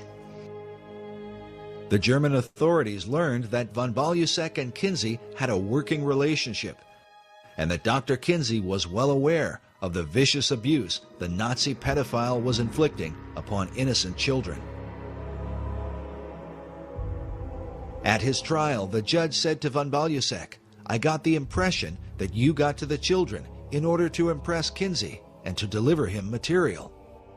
To which von Bellic replied, "Kinsley himself asked me for that." The German press was outraged, and the judge was outraged. The judge went on to say, instead of answering his sordid letters, the strange American scholar should have rather made sure that von Bellic was put behind bars. The German press reported that Kinsley's letters to the Nazi contained warnings to watch out or be careful of getting caught. They wrote that in his diaries, von Bellic stuck in the letters from the sex researcher Kinsley, in which he'd been encouraged to continue his research. He had also started relationships to expand his researches. One shivers to think of the lengths he went to.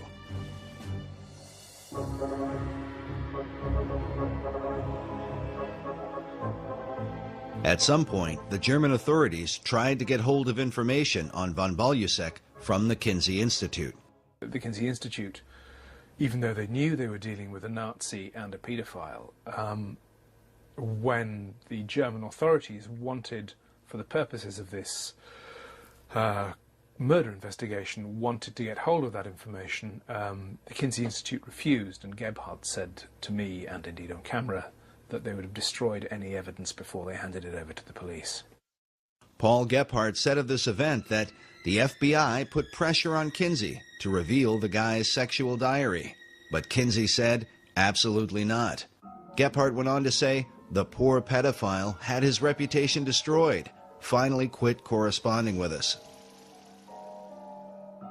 While German media documented the story heavily, the American press, under the powerful influence of the tax-exempt foundations, gave almost no attention to the story, even though Kinsey's research, which had turned the country upside down, was almost certainly based in part on the sexual abuse done by a Nazi pedophile during the Second World War.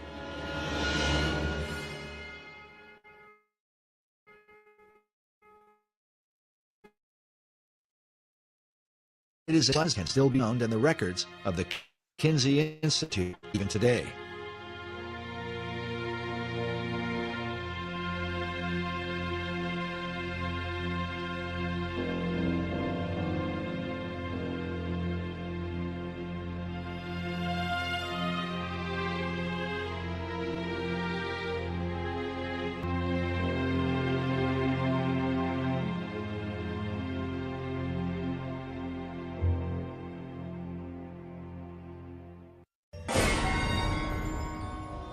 Kinsey's willingness to work with the devil, at one point, seemed to take on a very literal meaning.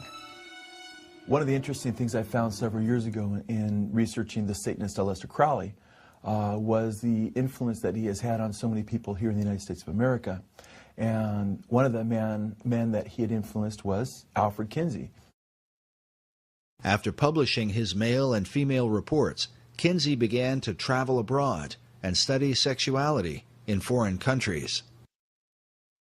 In his book, Kinsey co-author Wardell Pomeroy wrote that Kinsey went looking for a prized item, the diaries of Aleister Crowley.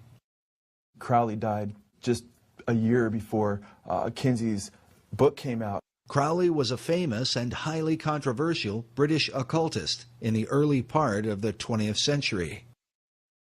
His sexual exploits in bizarre and sometimes deadly satanic rituals had been exposed in the London newspapers.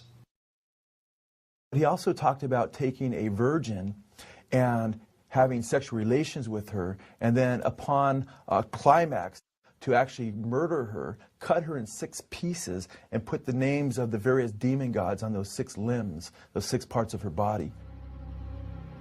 Taking the name for the Antichrist in the Bible, Crowley called himself the Beast 666. His famous saying was, "Do what thou wilt shall be the whole of the law," by which he justified all forms of immorality. Crowley had a sex temple and had practiced group sex and orgies and what have you, and sex magic. Crowley was into pedophilia. He was into justifying his pedophilia. In fact, he had said, "Let me seduce the boys of England."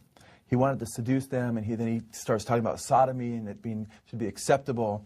So, I mean, it was quite shocking, especially back then. Pomeroy wrote that Crowley was called by Lord Douglas the wickedest man who ever lived, and his sexual history alone was enough to earn him the title he gloried in, the Beast. Crowley kept a diary up to his death. 2 weeks after Kinsey tracked down these papers in England, he found himself in the temple that the Beast had founded in Sicily. Kinsey is pictured here inside Crowley's temple, known as the Abbey Thelema, where he performed his satanic rituals. On the wall is a picture of Crowley himself, while across from Kinsey is another man named Kenneth Anger. Anger was a close acquaintance who appeared in some of Kinsey's sex films, made in the attic of his Bloomington home. As an avant-garde filmmaker, Anger was deeply involved in the occult. He directed films with titles such as Lucifer Rising and The Invocation of My Demon Brother. Kenneth Anger is a co-founder of Anton LaVey's Church of Satan, and Kenneth Anger also was, had a penchant for younger men, for sure. Bobby Beausoleil was his live-in boyfriend. That's the same Bobby Beausoleil that committed the first murder, killing Hinman for Charles Manson. That was his live-in boyfriend. He played Lucifer in one of his occult movies that extolled the virtues of Aleister Crowley's magic and what have you. In this image from one of Anger's films, we see Bobby Beausoleil, who would later become one of Charles Manson's killers. He's standing next to a doorway with Crowley's maxim, "Do what thou wilt," painted on the door. A phrase that certainly fit with Kinsley's own view of human sexuality. Pomeroy even admits that Kinsley loved Crowley's writings, including specifically mentioning some of his homosexual erotica. One of his books called White Stains. Kenneth Anger is quoted saying that Kinsley was obsessed with obtaining the great beast's day-to-day sex diaries. To obtain grant monies and maintain the support of the university, Kinsley needed the excuse of research to validate his 24 hours a day obsession with sex. However, Kinsley's battle cry of "do your best and let other people react as they will" seemed a variation on Crowley's "do what thou wilt" maxim. An older Kenneth Anger is pictured here, with the name Lucifer tattooed on his chest. So important was Anger's relationship with Kinsley that to this day, the Kinsley Institute Library features a Kenneth Anger collection with an archive of Anger's films as well as the correspondence between him and Alfred Kinsley. Should America be disturbed that the father of her sexual revolution, who changed American law and laid the foundation for sex education, had such associations? If America continues to be influenced by Kinsley, what will it mean for her future? What Kinsley discovered at Crowley's mysterious abbey might provide a clue. Pomeroy writes that Crowley's curious magnetism drew people from all over the world, who came and became his sexual slaves. Some of these women left their husbands to enter the temple. They held group orgies as part of their ritual and included in them the small children the women had brought. He further reveals that inside the abbey, Kinsley found paintings, life-sized representations of sexual activity, including children. Some have considered the possibility that Aleister Crowley was another of Kinsley's pedophiles who kept his diaries as part of Kinsley's sex research. I would be surprised if Kinsley was not, in fact, either paying or communicating with Crowley regarding his sex diaries, because Crowley was more open and more public with his sexual exploits than pretty much anybody of the time. He was known as the wickedest man on the earth long before Kinsley would have gone to him. He was far more accessible than, say, a Nazi officer in Germany to Kinsley, and as ugly as Crowley was to so many people, he wasn't nearly as known, or there wasn't the reputation that there was with the Nazis. And at the same time, Crowley could have used the money in the 1940s. He had, he wasn't as rich as he was. He had spent a lot of his money, so he would have been more open to that. And then to see that Kinsley was actually reading Crowley's stuff, we know that from Pomeroy. And it would be hard to believe that he wasn't already working with Crowley and encouraging Crowley to continue on with his sexual exploits. One way or another, the net effect is the same. Kinsley was fostering much of the same revolution that Crowley had begun over in England, and was helping continue what Crowley hoped would take place in the United States of America.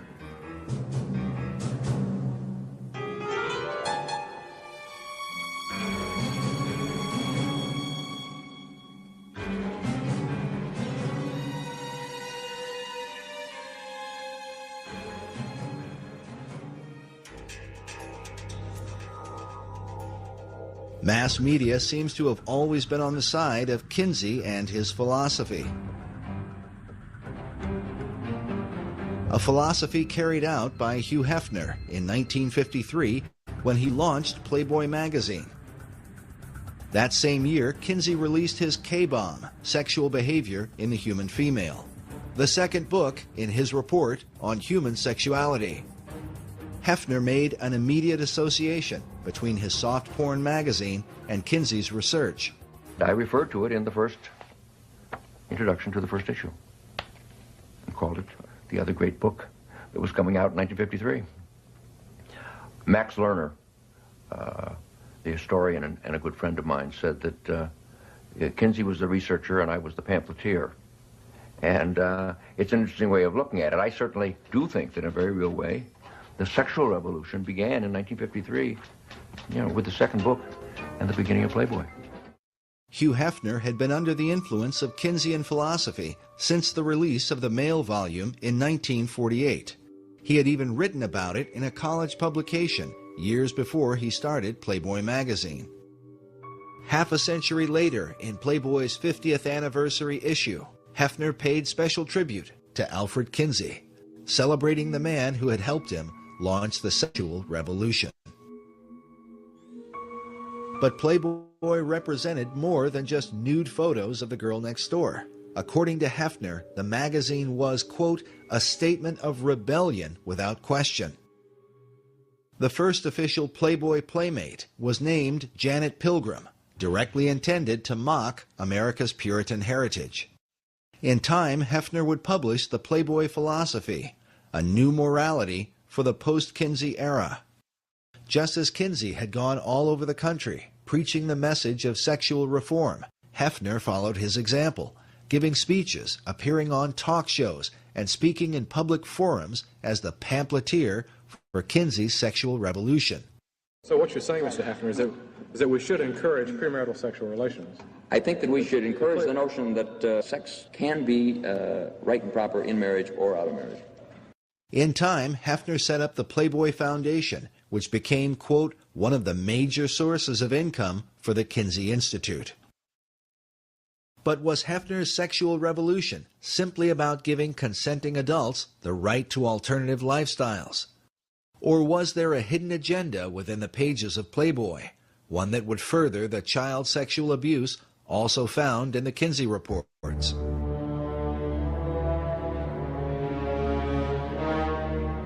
In 1983, Dr. Judith Reisman was appointed by the Juvenile Division of the Department of Justice to investigate the images in Playboy, along with Penthouse and Hustler magazines. The reason for the study was due to the rise of violent sex crimes committed by young adults against even younger children. Those who were committing these crimes were often found to have copies of Playboy and Penthouse magazines in their possession. But what could be in these magazines, often thought to be harmless, that would compel young teenage boys to commit violent sex crimes against other children? Dr. Reisman had done a radio interview with Pat Buchanan about her research into Kinsey and the soft porn industry. Soon after, she was contacted by the Department of Justice as part of a joint effort with the FBI. I got a call from the Department of Justice when they heard me on the Buchanan program, and I was saying, you're going to have an increase in sexual crimes by children against children and by adults against children. You cannot do the kind of programming of people's brains, minds, memories, and bodies. The connection between the brain goes all the way down from the retina all the way down the central nervous system and into the genitals. You can't show people those kinds of pictures and arouse them in that way and not think that they're going to act out either positively on somebody who agrees or negatively on somebody who doesn't agree. That's what's going to happen, and you just simply can't do that to billions of people at one time, to masses of a population. In her Department of Justice study, Dr. Reisman revealed that from 1953 to 1982, Playboy and eventually Penthouse and Hustler magazines had published approximately 9,000 images of children involved in sexual scenarios, an average of about 8 to 9 images per issue. And I showed the development of the child in those images in cartoons, in photographs, and the use of the child as a sexual object. by the observer, by the viewer. And I said, you know, your average guy thinks he's buying a girly magazine, you know, a magazine of pretty girls. And he has no idea that the messages that are being pumped into him, neurophysiologically, if you will, all the way down and through his system, include images of sexual assault of children. And he, as the viewer, becomes the predator. That's just the way the human brain works. The following are images from Dr. Reisman's presentation at the FBI Training Center in Quantico. Please understand, the most severe images we are unable to show you. Dr. Reisman demonstrates how the children progressed into real-life images, either of children or of legal-aged women who were made to look like obviously underage girls. Over time, the scenarios suggested greater degrees of sexual aggression and violence, including murder.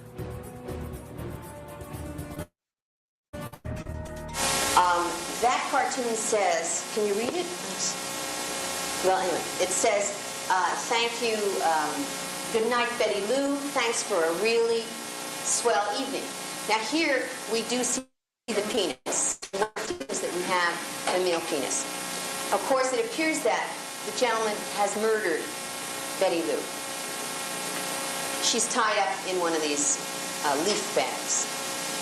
Now, I will challenge any of you in the next week or 2 weeks or month or 2 months or 3 months to drive along a road and see a garbage bag tied up like that, a leaf bag tied up like that, and not somehow flash back to this kind of fantasy image.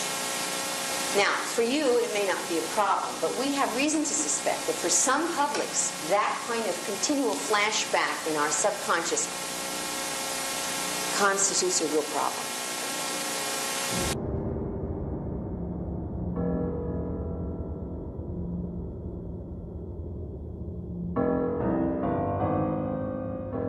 Dr. Reisman believes that millions of American men have been conditioned for decades by such imagery, often struggling with an addiction that they don't understand and cannot escape.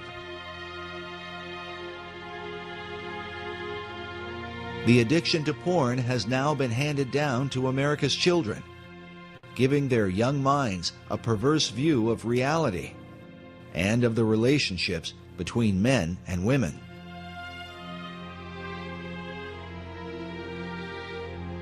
With mainstream soft porn magazines having normalized the idea of sex and violence against children, could this be, as Dr. Reisman has taught, the reason for the continued rise of child abductions, child molestation, and even child murder in our country? And are these materials, which are often defended under the First Amendment, the real liberty that America's founding fathers fought and died for? Recently read on, I think, Fox News, you know, one of the newscasters there has got a blurb or an article right now on the internet, you know, are our children safe? Is this ever going to end? And I know for a fact it will not end. And it is only going to get worse unless something is done about pornography. The most damaging kinds of pornography are those that involve violence and sexual violence, because the wedding of those two forces, as I know only too well, brings about behavior that is just too terrible to describe. After seeing her presentation at their training center at Quantico, the FBI ordered all copies of Playboy and Penthouse magazines to be removed from the FBI Post-Exchange. A similar reaction occurred with the Southland 7-Eleven Corporation, which had been a major distributor of Playboy and Penthouse. But in 1986, after seeing Dr. Reisman's presentation, the 7-Eleven chain refused to carry the publications, costing the soft porn giants untold millions in annual revenue. Dr. Reisman herself describes what the FBI and 7-Eleven were really responding to. That what they were getting in their house, what their sons were seeing, what the uncles were seeing, what the boyfriends were seeing, was how to sexually abuse a child and laugh about it. During World War II, the Nazis used cartoons to condition the minds of Germans against the Jewish people, creating an exaggerated and comical identity that ultimately led to their persecution and mass murder. Dr. Reisman believes a similar kind of conditioning has happened through the use of cartoon imagery that depict the rape and abuse of children. Children are being sexually assaulted, they're being trampled on, they're being kidnapped, they're being murdered. And I have all of those kinds of cartoons. Some of the following cartoons are disturbing, such as this image from Playboy of an infant child masturbating with a title that reads, "Getting Off." Not surprisingly, the cartoon supports the Keynesian view that children are sexual from birth. Children are often shown to be the aggressors, as in this image of a small child speaking to an older man with a candy cane. The caption reads, "No thank you, nice man. I don't want to go for a ride in your car. Why don't we just go up to my place and BALL?" This image from Penthouse has 3 young girls in conversation. The one with the candy cane says, "Yeah, and he gives you one of these just for straight sex, no deviations." This Playboy image is of a young girl putting her dress back on. She says to the older man in the bathrobe, "You call that being molested?" In this scene, a young girl is in bed with an older man. On the phone, she says, "Hello, Mommy. I met this nice political leader from the moral majority on Capitol Hill." Incest is another prominent theme of the magazines. This Playboy image shows a young girl in bed with an obviously older man. The caption reads, "Everything's fine, Mama. Uncle William and I are playing a game called Consequences." This cartoon from Hustler magazine is of a father molesting his high school daughter. She says, "Daddy, not only is what you're doing illegal, it's being done badly." Many scenarios involve characters that most children recognize, such as Santa Claus and the Wizard of Oz characters, in which Dorothy is either raped or molested by her companions. In this cartoon, the Santa Claus has an ecstatic look on his face because the little girl sitting on his lap has her hand inside his pants. In this one, the Santa Claus has his pants around his ankles as he rapes an obviously frightened little girl on his lap. The Santa images become especially violent, even bloody, such as this one, where the Santa character has just murdered a child with a machine gun. The child's bloody body lies on the floor. The caption reads, "That'll teach you to be a good boy." There are literally thousands of such cartoons, cataloged and analyzed by Dr. Reisman. These images have been published by the soft porn industry for more than half a century. But by far the most disturbing collection comes from Larry Flint's Hustler magazine. For years, Hustler published the cartoon Chester the Molester. It's part of a series in which this man was attacking children. The classic Chester cartoon is this one, where Chester sits naked in a chair with 3 young girls who have obviously been kidnapped, bound, and raped. The caption coming from the TV reads, "It is 11 o'clock. Do you know where your children are?" Dr. Reisman believes that because of suggestive imagery like this, many parents don't know where their children are. Sadly, some of them will never see their children again.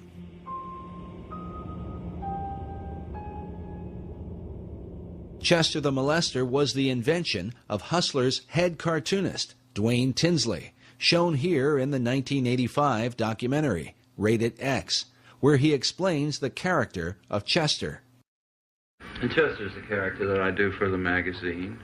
You'd have this dirty old guy that would do anything to trap a young girl. When you say young girl, how young do you mean? Well, at that particular time, he was after the younger ones, 10, 12. His idea is that he wants to get all little girls. Look again carefully at this disturbing image, where Chester is writing information on a notepad, almost as if he were recording data like one of Kinsley's pedophiles. First of all, if he's going to trap a little girl, you know, the idea for him would be to knock her out or something. I don't know. I mean, he didn't have to actually use a club or a bat. He could have smacked her, but just the idea of the bat is a little goofier. Would better than a baseball bat. I mean, it was just always with him. He was going to hit the little girl over the head with the trapper, hit the little girl with his club, and drag her off to his lair, as it were. Whether she was going to have fun or not, it was never established. This same attitude seems to have carried into Tinsley's own life. 4 years after appearing in this documentary, Tinsley's daughter would testify in court that she had been repeatedly raped by Tinsley himself. In 1989, Dwayne Tinsley was tried and convicted as a child rapist, in part because of the research on his work done by Dr. Reisman. There's just no question at all that those cartoons that we showed, that they showed the jury, were absolute evidence of the crimes he had committed on his daughter, as testified by his daughter. During the trial, the jury was shown one of Tinsley's cartoons, which depicted a father molesting his teenage daughter. The caption reads, "Gee, I'd love to go to the drive-in, Tommy, but my dad has some, extra household chores for me tonight." In court, Tinsley's daughter claimed that her father showed her this cartoon and said to her, "This is you and me." The Associated Press reported that Tinsley often said, "You can't write this stuff all the time if you don't experience it." There's no normal human being that can draw those things, that can put that kind of idea out there to the public, who is not experiencing that themselves. No, that's just not going to happen. But Tinsley was not alone. His employer, Larry Flint, was also accused by his daughter, Tanya Flint Vega, in her book, Hustled, in which she claimed that her father used the Chester the Molester cartoons to introduce her to the idea of sex, and then raped her when she was only 9 years old. Like many pedophiles, Larry Flint was never charged with a crime and openly denied his daughter's allegations. Even Hugh Hefner is said to have been guilty of statutory rape. According to biographer Russell Miller in his book, Bunny, The Real Story of Playboy, Hefner himself enjoyed making love to a schoolgirl who had attended his daughter's Sweet 16 birthday party. Miller's evidence was based on the testimony of the staff that worked in the Playboy mansion at the time. As with Larry Flint, Hefner was never charged with a crime. A major breakthrough for Hefner's Playboy magazine and child pornographers in general was the film Pretty Baby, starring Brooke Shields, a film briefly remembered during the recent controversy over the images of 15-year-old Miley Cyrus. Pretty Baby was the story of a 12-year-old girl who grows up with a prostitute mother and ends up losing her virginity in a whorehouse. People magazine ran a story saying Brooke Shields, 12, stirs a furor over child porn in films.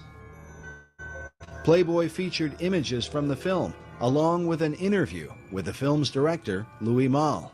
In the interview, Malle said, "When Playboy requested a photo that would express my personal vision of eroticism, I sent a shot of my 2-year-old daughter, Justine, naked. This led to the photos above of Brooke Shields, whom I cast in the title role of my new film, Pretty Baby."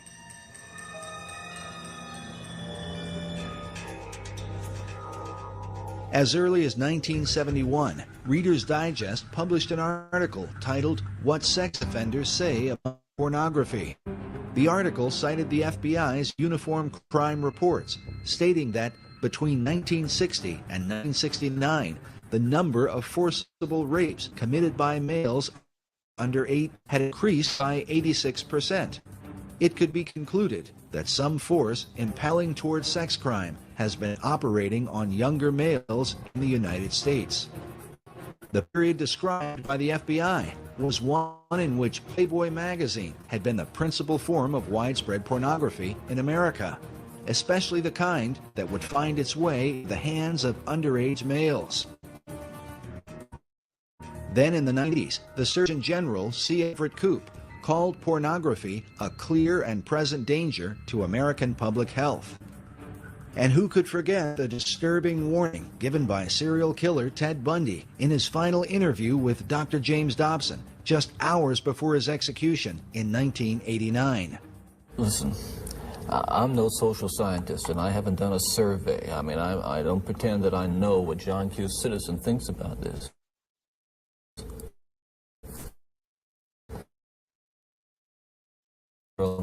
And I've met a lot of men who were motivated to commit violence just like me, and without exception,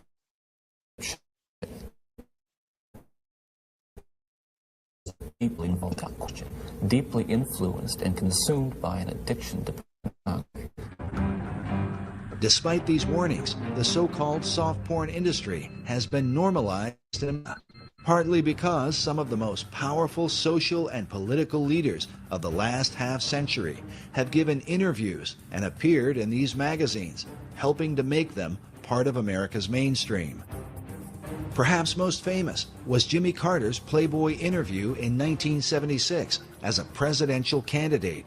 While ultimately considered a political blunder, it undoubtedly sent a message of acceptability to the up-and-coming generation, to those who, in time, would end up running the country. As such, what sort of decisions would they make on behalf of America's women and children? It is also important to consider that the warnings from Ted Bundy and the Surgeon General were given years before the widespread use of the Internet, where today pornography is available to the masses like never before in history. The Internet, I'm not trying to say is a real negative and dark thing. There's a lot of positive and good things coming out of the Internet, but people need to be aware of the dark element that the Internet provides to people. And it's in a very private, secret place, so people can keep can be anonymous. Whereas, 20, 30 years ago, to go to a porn shop, you'd have to go to a seedy part of town and people would recognize you. It's not that way anymore. It comes right into your house. And that's why I think it's so dangerous. The idea that pornography doesn't really hurt anyone is a fallacious argument. How many marriages, how many tens of thousands, perhaps millions of people are hurting in their relationships because of pornography? And the guy who watches porn is basically probably going to get addicted to the porn. And if he does ever get married, sex is never going to be right because he's going to be so obsessed with the pornography that's not even real anyways. I believe that God intended sex to be between a man and a woman, a husband and a wife. You want to explain the images on the computer? This is nothing right here.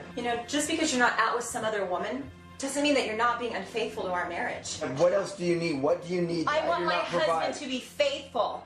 I want my husband to be a father to his children. I don't want him in his office watching pornography and telling me that he's trying to meet deadlines.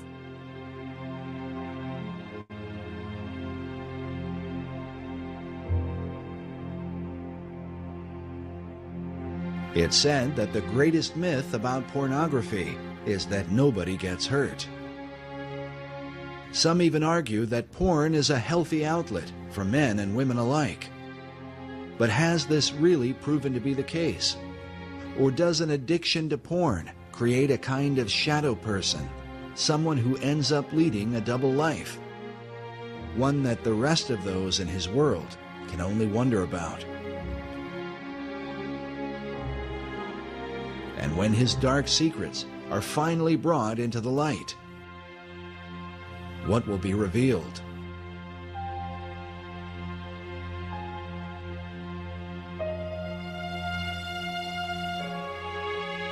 One who understands the dark temptations of pornography is former Penthouse producer J. Gator Henry, who claims he narrowly escaped a lifestyle that became so extreme it almost landed him in prison. I'll say that, But for the grace of God, there go I when I see these men that are being arrested on the news. As a former producer for Penthouse magazine, Gator rubbed elbows with some of the big celebrities in Hollywood, including Ozzy Osbourne and Pamela Anderson. And as you would expect, his work exposed him to countless Penthouse models. Man, it was an ego rush to be around the most beautiful women in the world and then running around naked. And to a lot of men in America, you know, I had the dream job. I mean, I was their hero. I was doing what everybody thought was the greatest thing in the world that a man could be doing for a profession. Gator believes his addiction to pornography began with a troubled childhood. My uncle had molested me when I was a child, and he ended up confessing that to me prior to his death from AIDS a few years ago, so I had that event in my life, and then I also remember when I was young finding a penthouse in my father's bedroom closet, and boy, I thought that was the greatest thing since sliced bread when I found that thing, and you know, when you're at that age and everything else, and so I immediately was hooked on the whole thing. So it's kind of interesting that everything turned around and ended up working for Penthouse. And pornography, especially printed pornography, people think that Penthouse or Playboy or whatever is innocent. And I'm here to say that it's absolutely not. Having also a drug past myself, I'm a stepping stone in the drug world. Penthouse magazine or Playboy magazine is a stepping stone in the porn world. You start there, it's not going to end there. Gator claims that the steps on his journey through pornography led him into deeper and darker levels of perversion. Eventually, he found himself on the brink of criminal behavior. It got so bad where I would get on the internet. Again, I was just consumed.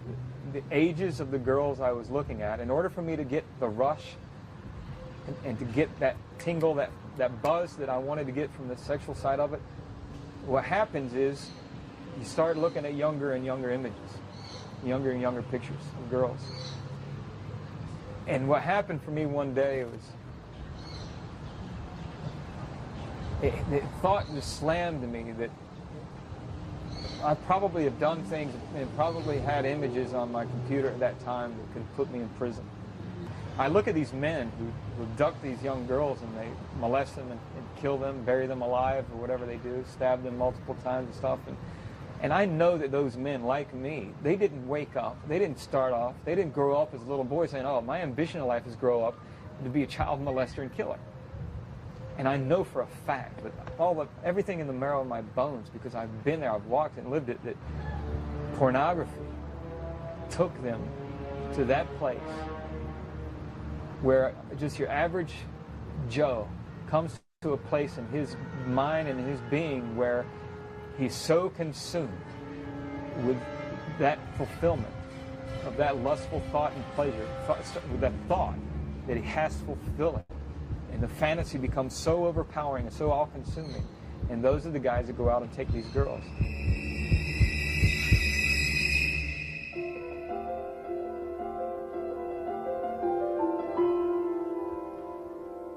Thankfully, Gator Henry says that in his case, he never reached that point of criminal behavior. Today, he tells others he found strength to turn away from his dark addiction through his faith in God. I remember it now, and I saw myself, how wretched I really was before him, and how I had sinned against him, and he'd been so merciful to me. Dr. Judith Reisman has commented that in her more than 30 years of research, she has seen few, if any, escape their porn addiction, except through anti-porn activism or faith-based programs. In Gator Henry's case, he says it was his Christian faith and the teachings he found in the Bible that kept him from becoming a sex offender. And what delivered me, what took me out of that, was plain and simple. Nothing but the power of Jesus Christ and the power of His Spirit through the fear of God. That fear might be summed up in the Gospel of Luke. When speaking about children, Jesus said, "It were better for a man that a millstone were hanged about his neck, and he cast into the sea, than that he should offend one of these little ones."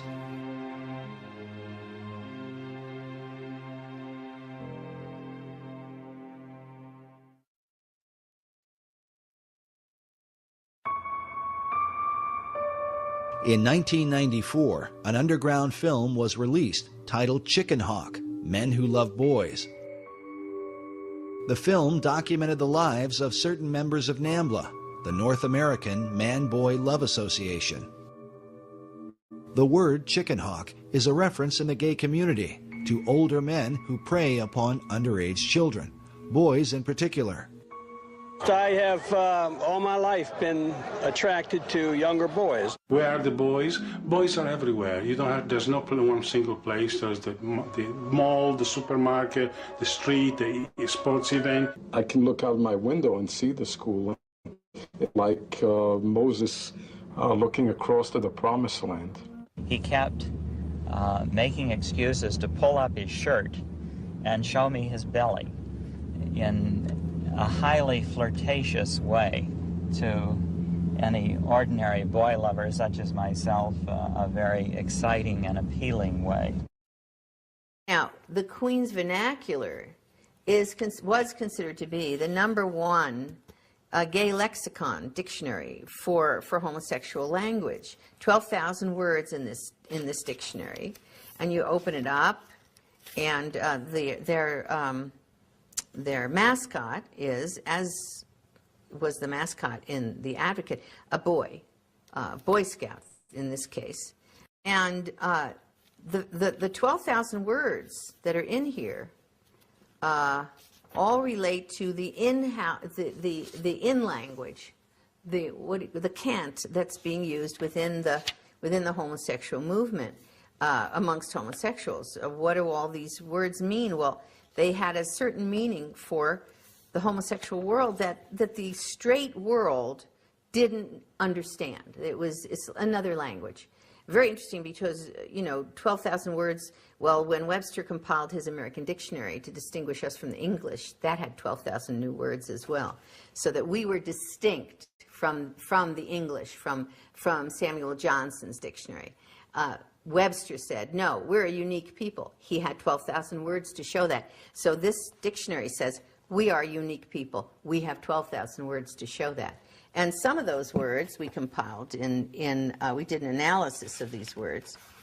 And we found that the #1 quoted word, in order of importance, was a chicken, which relates to boys.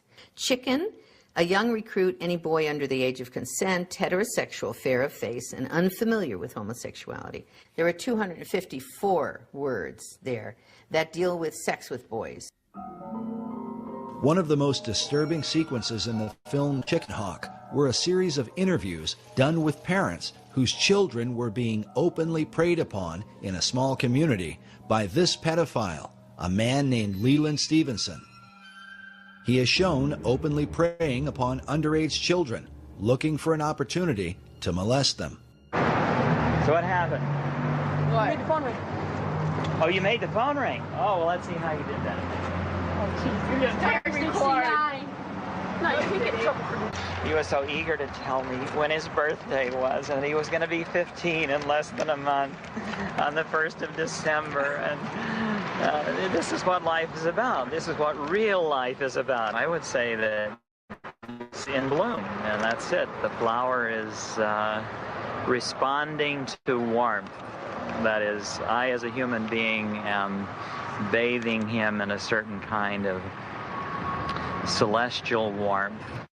The frustration of the parents interviewed in this film is not unlike that of parents across America who live in fear of seeing their children violated by sexual predators. I'd probably kill him. Honest, I probably would, if he would have bothered my kids. They prey on these children and how they can stand up and tell people what they believe in and that there's nothing that you can do about it. I don't understand our judicial system, that's for sure. Chicken hawk, men who love boys, stands as a powerful indicator of the damage done to America in its post-Kinsey era. We remind the audience that the group NAMBLA, who are the focus of this film, claim to take their inspiration directly from Alfred Kinsey. And while many in the gay community would deny that homosexuality is linked to pedophilia, it is worth noting that the very founder of the gay rights revolution, Harry Hay, consistently advocated the inclusion of NAMBLA in gay pride parades. In fact, here is a photo of Hay marching in a parade with the words, "NAMBLA walks with me," written on his back. Needless to say, Hay had been persuaded by his chief influence, Alfred Kinsey. Like Kinsey, many pedophiles refuse to acknowledge that their sexual involvement with children qualifies as child molestation.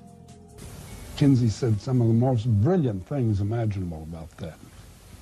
Pedophilia is an almost non-existent kind of crime, and the thing that he hated most about it is that people use words like child molestation. What is that? Nobody knows. Abuse of children? Are they talking about bollocking them against the ear or hitting them with a stovepipe? Are they talking about tickling them a little? Are you talking about fondling? You're going to put fondling and death attacks in the same group? As Kinsey said, by this kind of paranoia, you do the child more damage for life than all the pedophiles in the world would do. Is it true that a vast majority of homosexual men admit to having engaged in pedophilia at some point? Oh, yeah, surely. There's a vast majority of homosexual males are on record within the homosexual literature itself. Even the Advocate admitted to at minimum 21%, and we had up to 70-some% by other homosexual publications and researchers. And one of them, one of the research publications came out of the Kinsey Institute. When we have this high rate of AIDS amongst young men who've been infected as boys, which means that they were basically being sexually assaulted, this is what I consider mass murder when you're talking about thousands of boys who have been molested by men who end up with AIDS. And we have a statement by one of the, in the Advocate, by one of the leaders in the homosexual movement who says, these boys are being used as sex toys, he says, I know that, by many homosexual males. He says they don't seem to think it matters. It doesn't matter to them because they're perceiving of these boys as sexual toys, and they're assuming that the boys, quote, like it. Well, it's back the same old business if she says no, no, no, but she really means yes, yes, yes, but it's applied to young boys.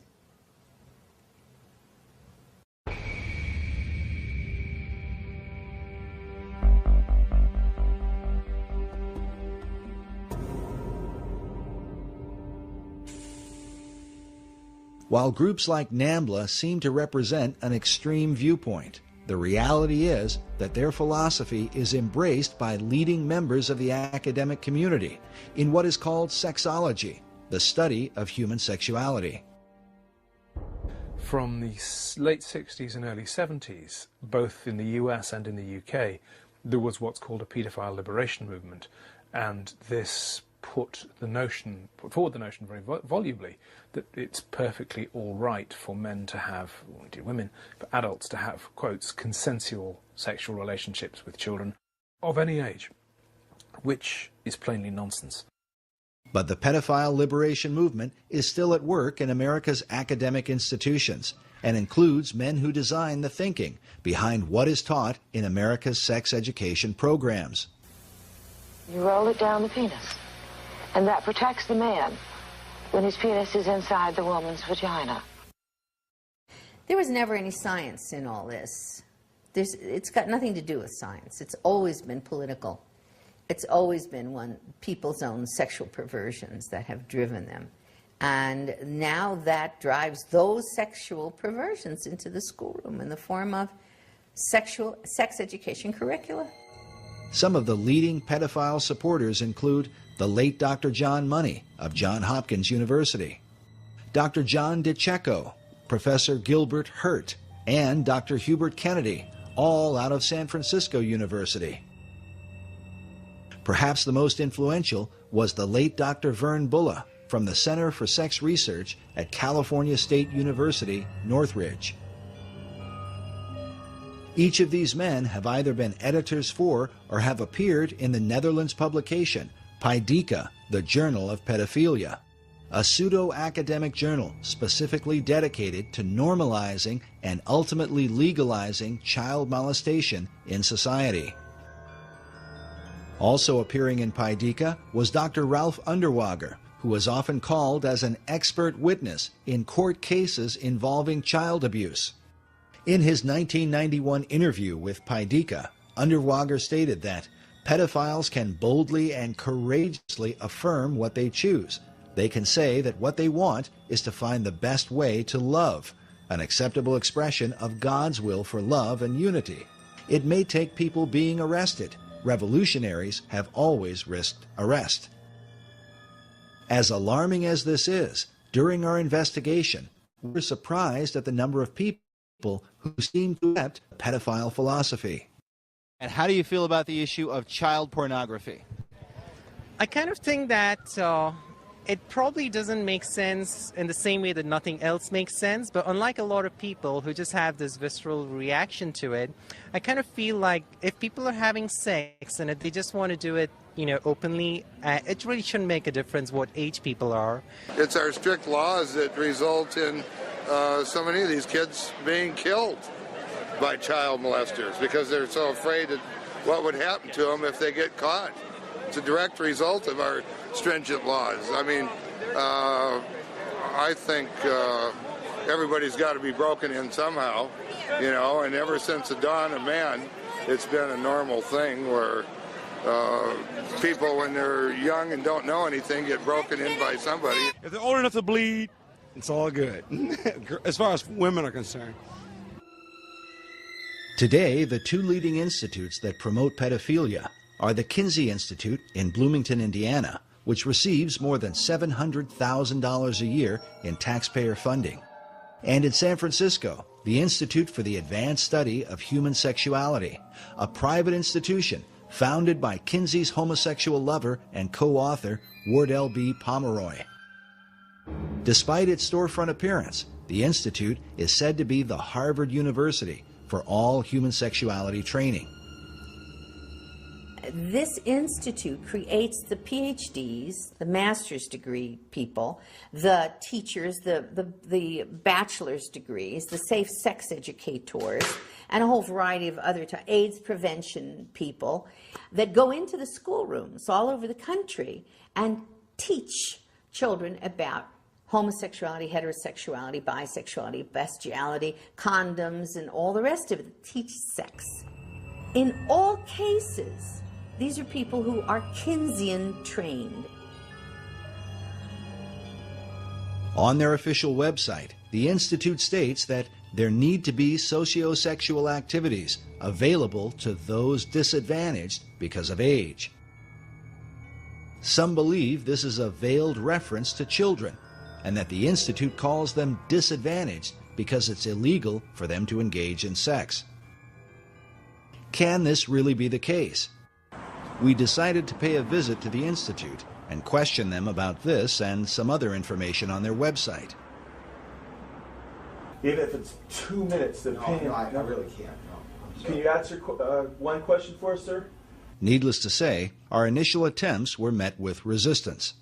Can we get just one answer? On your website, which you make public, you state that you help those who are disadvantaged because they're aged sexually. Does that add up to endorsing pedophilia? We do not endorse anything of them. I would strongly recommend that you turn the camera off and leave right now. This is private property. Get out. Despite what appears to have been a denial, the Institute's website declares it is the sexual right of all people to engage in sexual acts or activities of any kind whatsoever, and that people have the right to sexual entertainment, including sexually explicit materials dealing with the full range of sexual behavior. If taken literally, these so-called rights would obviously include pedophilia and child pornography.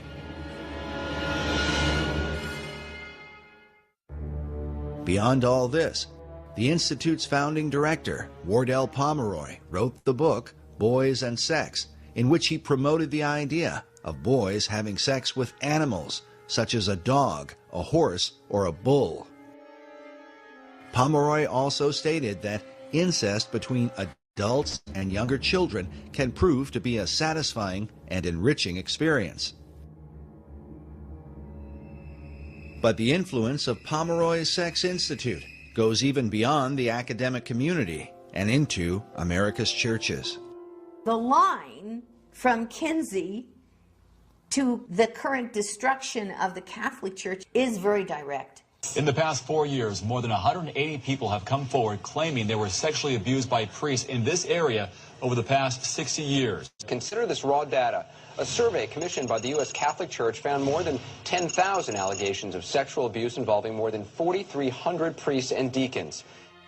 The harm done to trusting families is immeasurable and was perhaps most powerfully captured filmmaker Amy Berg in Deliver Us from Evil, a documentary about a child-molesting priest and the anguish he brought to countless children and their parents.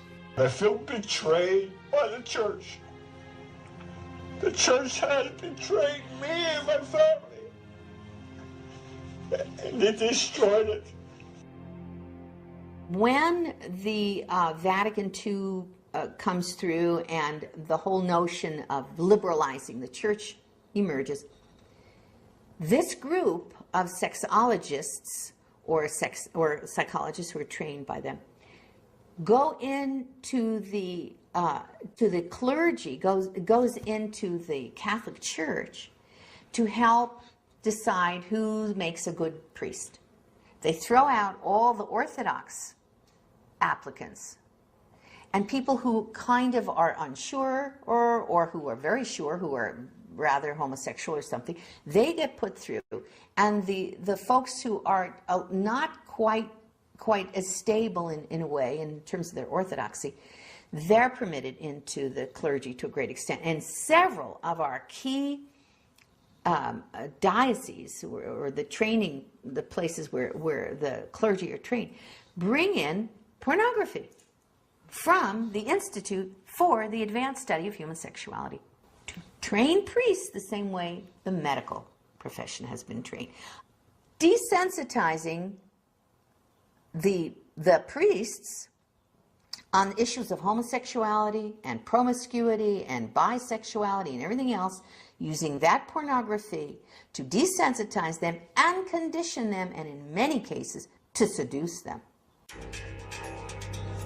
But the fallout has extended into mainstream Protestant churches as well, with one scandal after another, involving some of America's top evangelical leaders. I have sinned against you, my Lord. It just is a tragedy of the first order. You know, I could give you a theological reason, Nancy. I think the enemy of our souls, Satan, assaults the church and assaults the truth. As with Roman Catholicism, Protestant sex scandals all over the country often involve pedophile pastors and church leaders preying upon young children. While the hypocrisy involved is undeniable, can it be that this is the unavoidable conclusion of Kinsey's sexual revolution? A society so overwhelmed with temptation that even the most would-be pious members find it all but impossible to resist. And what will this mean for churches in America? There's a whole issue of denial.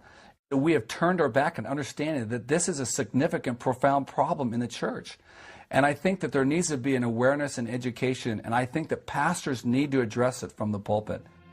Jeff Reinke is the marriage and family pastor of North Coast Calvary Chapel in Carlsbad, California.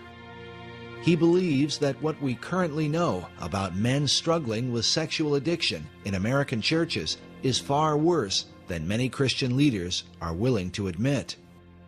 I am grieved at the lack of moral outrage that there is lacking today in our culture, and particularly in the church, in the whole area of sexual perversion. I believe it is the Mount Whitney. I think addiction, in particular sexual addiction, is the Mount Whitney of sin in the church today. If I could use a more effective metaphor, I really think it's like an iceberg, is we just barely see the tip of it. But underneath the surface, there is such deep denial, and that denial is led to personal destruction, I think, particularly with men. This is nothing, right? This is nothing. This is nothing. I mean, I'm looking at a few pictures. Would you rather I'm actually with another girl? Like I mean, did I actually cheat on you? You know, actually, I would prefer that my husband not do either one. Are you trying to give me an option? It's either a prostitute or the computer? There's not a week that goes by in my own counseling practice that I am not counseling a couple, that I don't get a phone call or an email in regards to sexual addiction. I had a wife whose husband is a lawyer in the area, and she's filing for divorce. For the last 6 years, he's been caught in prostitution, in pornography, in striptease centers and so forth. And she asked me this question. She said, how is it that he could call himself a Christian for the last 5 years, that he's been struggling with this stuff? How can he call himself a Christian? Could you tell me that, Pastor? When is it going to stop with you? I'm not covering for you anymore. Dude, what's there to cover? There's nothing wrong with this. Did you look at it? There's nothing wrong with this. Yeah, I did look at it, and so did your son. Yes, so what? What kind of a father have you become? Now you're going to talk about me being a father? It's going to stop, and it's going to stop now. It already stopped. That's what you said months ago. What kind of marriage is this? You know, it's one thing that you make me feel like I'm not even your wife, that I'm worth nothing, that you have to look at magazines and porn. What do you expect from me? I can't even look at you anymore. How do I explain this to your children? You know, you've got a problem, and now you've made it ours. Fix it.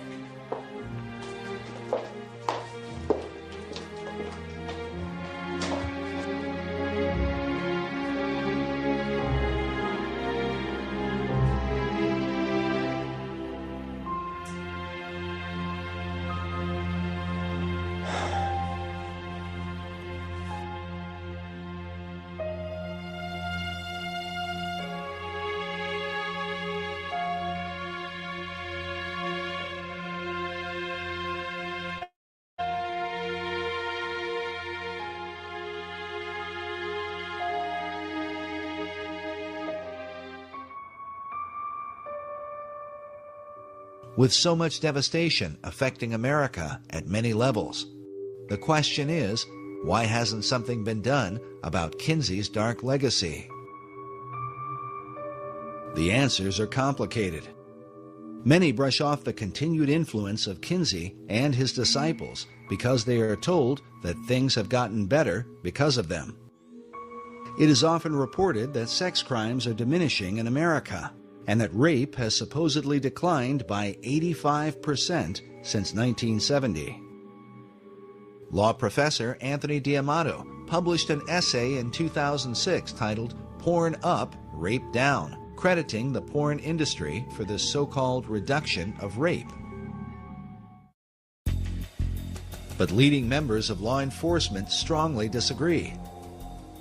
Denver Police Lieutenant James D. Ponzi is a Regis University professor whose research on crime statistics has been presented at Harvard University and published in police journals across the country.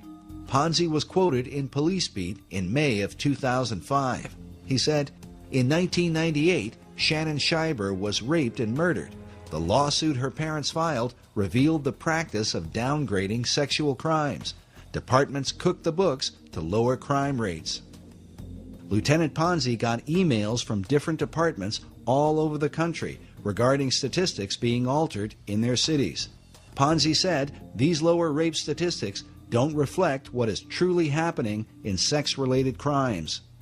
The reason for the deception is political pressure to lower crime rates, as partly exposed by U.S. News and World Report. In April of 2000, they wrote, "Facing political heat to cut crime in the city, investigators in the New York Sex Crime Unit sat on thousands of reports of rapes and other sexual assaults." Police Captain Rich Costello stated that the way crime was solved was with an eraser. In that same year, it was also reported that the FBI conducted a limited investigation and discovered that PPD had failed to report between 13,000 and 37,000 major crimes. Lieutenant Colonel Dave Grossman is a West Point psychology professor and Pulitzer Prize nominee. He is a renowned expert in human aggression and co-author of the book, Stop Teaching Our Kids to Kill. On crime statistics, he says, the downturn in violent crime in the U.S. in the 1990s is very deceptive. Violent crime is still about 5 times greater today per capita than it was in 1957. Grossman says the biggest factor for the lower crime rates is that we are lying about the data. One of the tactics used is to manipulate statistics in a way that gives a false impression to the public. For example, at the beginning of this film, we told you that some 58,200 children are abducted each year by non-family members. This report from the Department of Justice goes on to say that only 115 of these are stereotypical kidnappings. But they define stereotypical kidnapping to include children who are held for ransom or transported a distance of 50 or more miles. The report goes on to say that of the 58,200 children abducted, about half of the victims were sexually assaulted. While most people will be left thinking only about 115 kids, the reality is that at least 29,000 children are kidnapped and raped in America each year. The report also says that this is an underestimate. Researchers like Lieutenant James Ponzi, who we spoke with during our investigation, believe that the real number is much higher than anyone is able to document. As parents and guardians, we should consider again carefully the words of former prosecutor Ann Bremner. And we also see in a lot of these kidnapping and death cases recently by sex offenders that your child can be lost in just an instant. So I think you have to be vigilant at all times. Be vigilant at all times.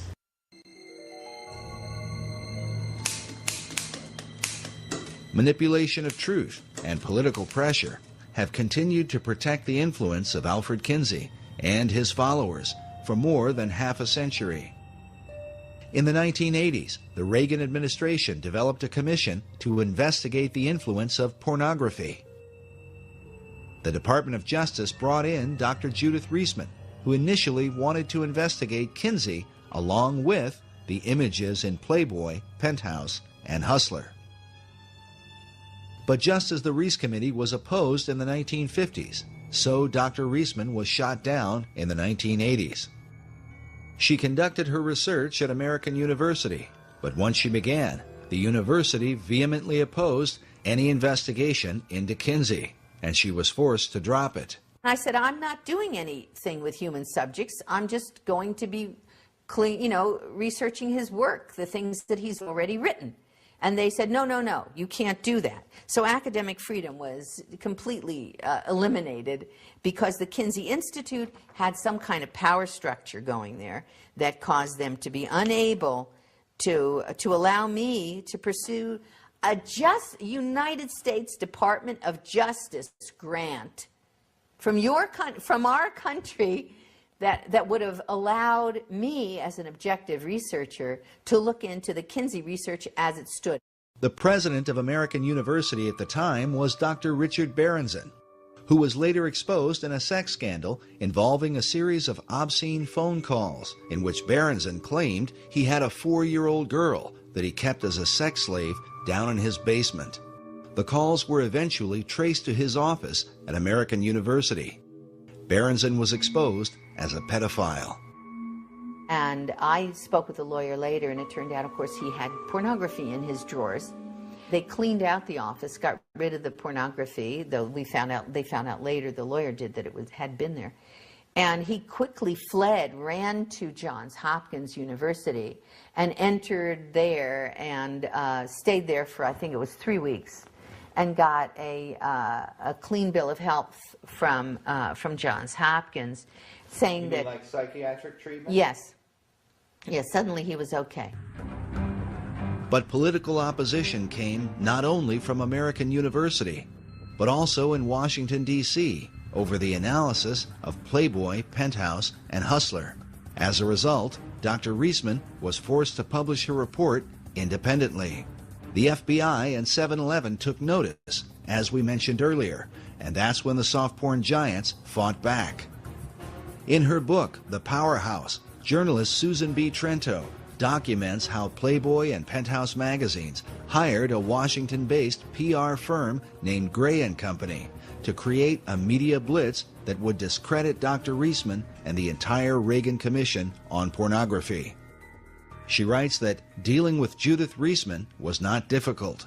Since Reisman was without political savvy and lacked allies, she made a most appealing target for discrediting. Trento says that Gray & Company charged between $50,000 and $75,000 per month for the campaign against Dr. Reisman, and that for this particular account, much of the cost was borne by Playboy. Penthouse also provided funding. Because of the controversy, it would be a decade later before Dr. Reisman's research would be officially embraced by the Department of Justice. In a letter written by past administrator Robert Sweet, he says, while the massive affluent sex industry has employed nearly every technique in their arsenal short of violence to stop Dr. Reisman's work, they have not shown her findings to be incorrect or methodologically flawed in even the smallest detail. Why don't you care more about the children than you do about protecting the finances of the sex industry and the sex establishment? Yes, Judith. Right, the sex industry. So, tell me about this sex industry. Dr. Reisman has for years argued against the harmful impact of the sex industry on America's children. Many of the PhDs who teach in our universities have not only been associated with the Journal of Pedophilia, but have also served as the board members for pornographic magazines like Penthouse Forum. These are the people who have designed the programs for sex education in America. Because Kinsey chose to define the pain and suffering of abused children as orgasm, he then argued that children were sexual from birth and should be taught about having sex as soon as possible. While most who promote the programs probably don't know it, this thinking is what lies behind the idea of teaching sex education to kindergartners. I remember him using this in his campaign against me, saying Barack Obama supports teaching sex education to kindergartners. And, which I didn't know what to tell him.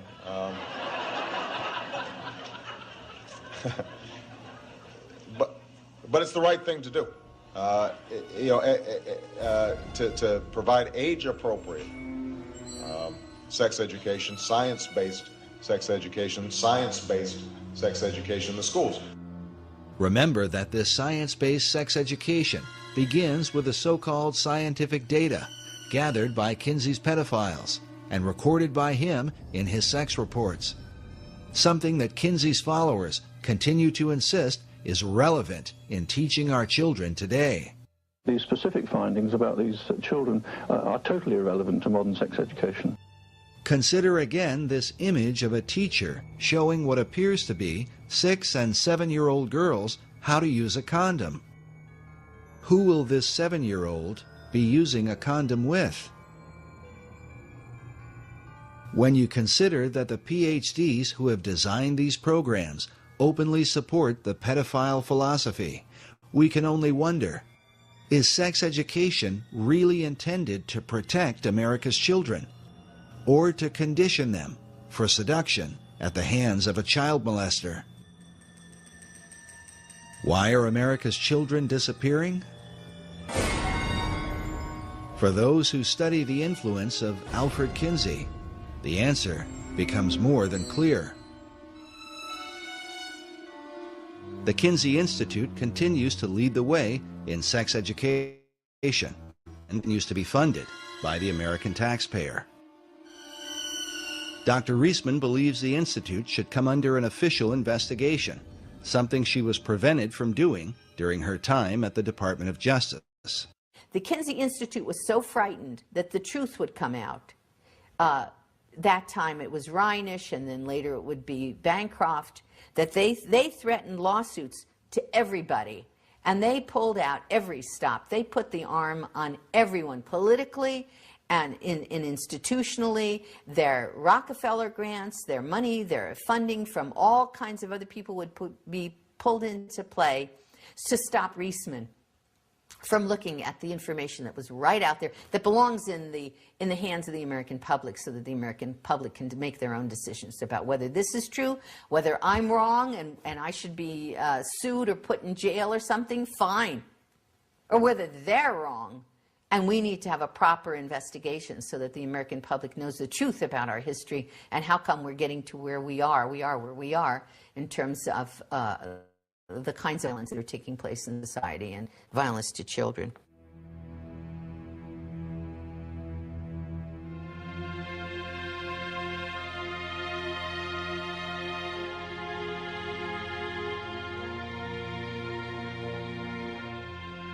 We are told that our founding fathers went to war so that America might be free. But how they would respond, we can only wonder. If they could see our country today and witness how we now define that original liberty for which brave men fought and died.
Wow, what an interesting documentary that was. So, Jay, what'd you think of all that? Well, I've seen it like 3 times before this, but yeah, just crazy shit. Does your mind ever change since you've seen it multiple times? Does your opinion of it ever change at all, or is it usually the same thing? Usually the same thing. Okay. Yeah. And for the record, we do want to make a correction that it wasn't Tom Hanks that played Kinsey. It was Liam Neeson. But like Danielle and Jay said earlier, you know, all pedophiles look the same. So there you go.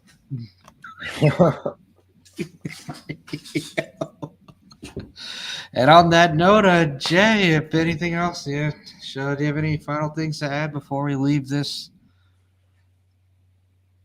No, not really. I'm pretty tired here. It's 3:24 p.m. on Saturday afternoon. All right.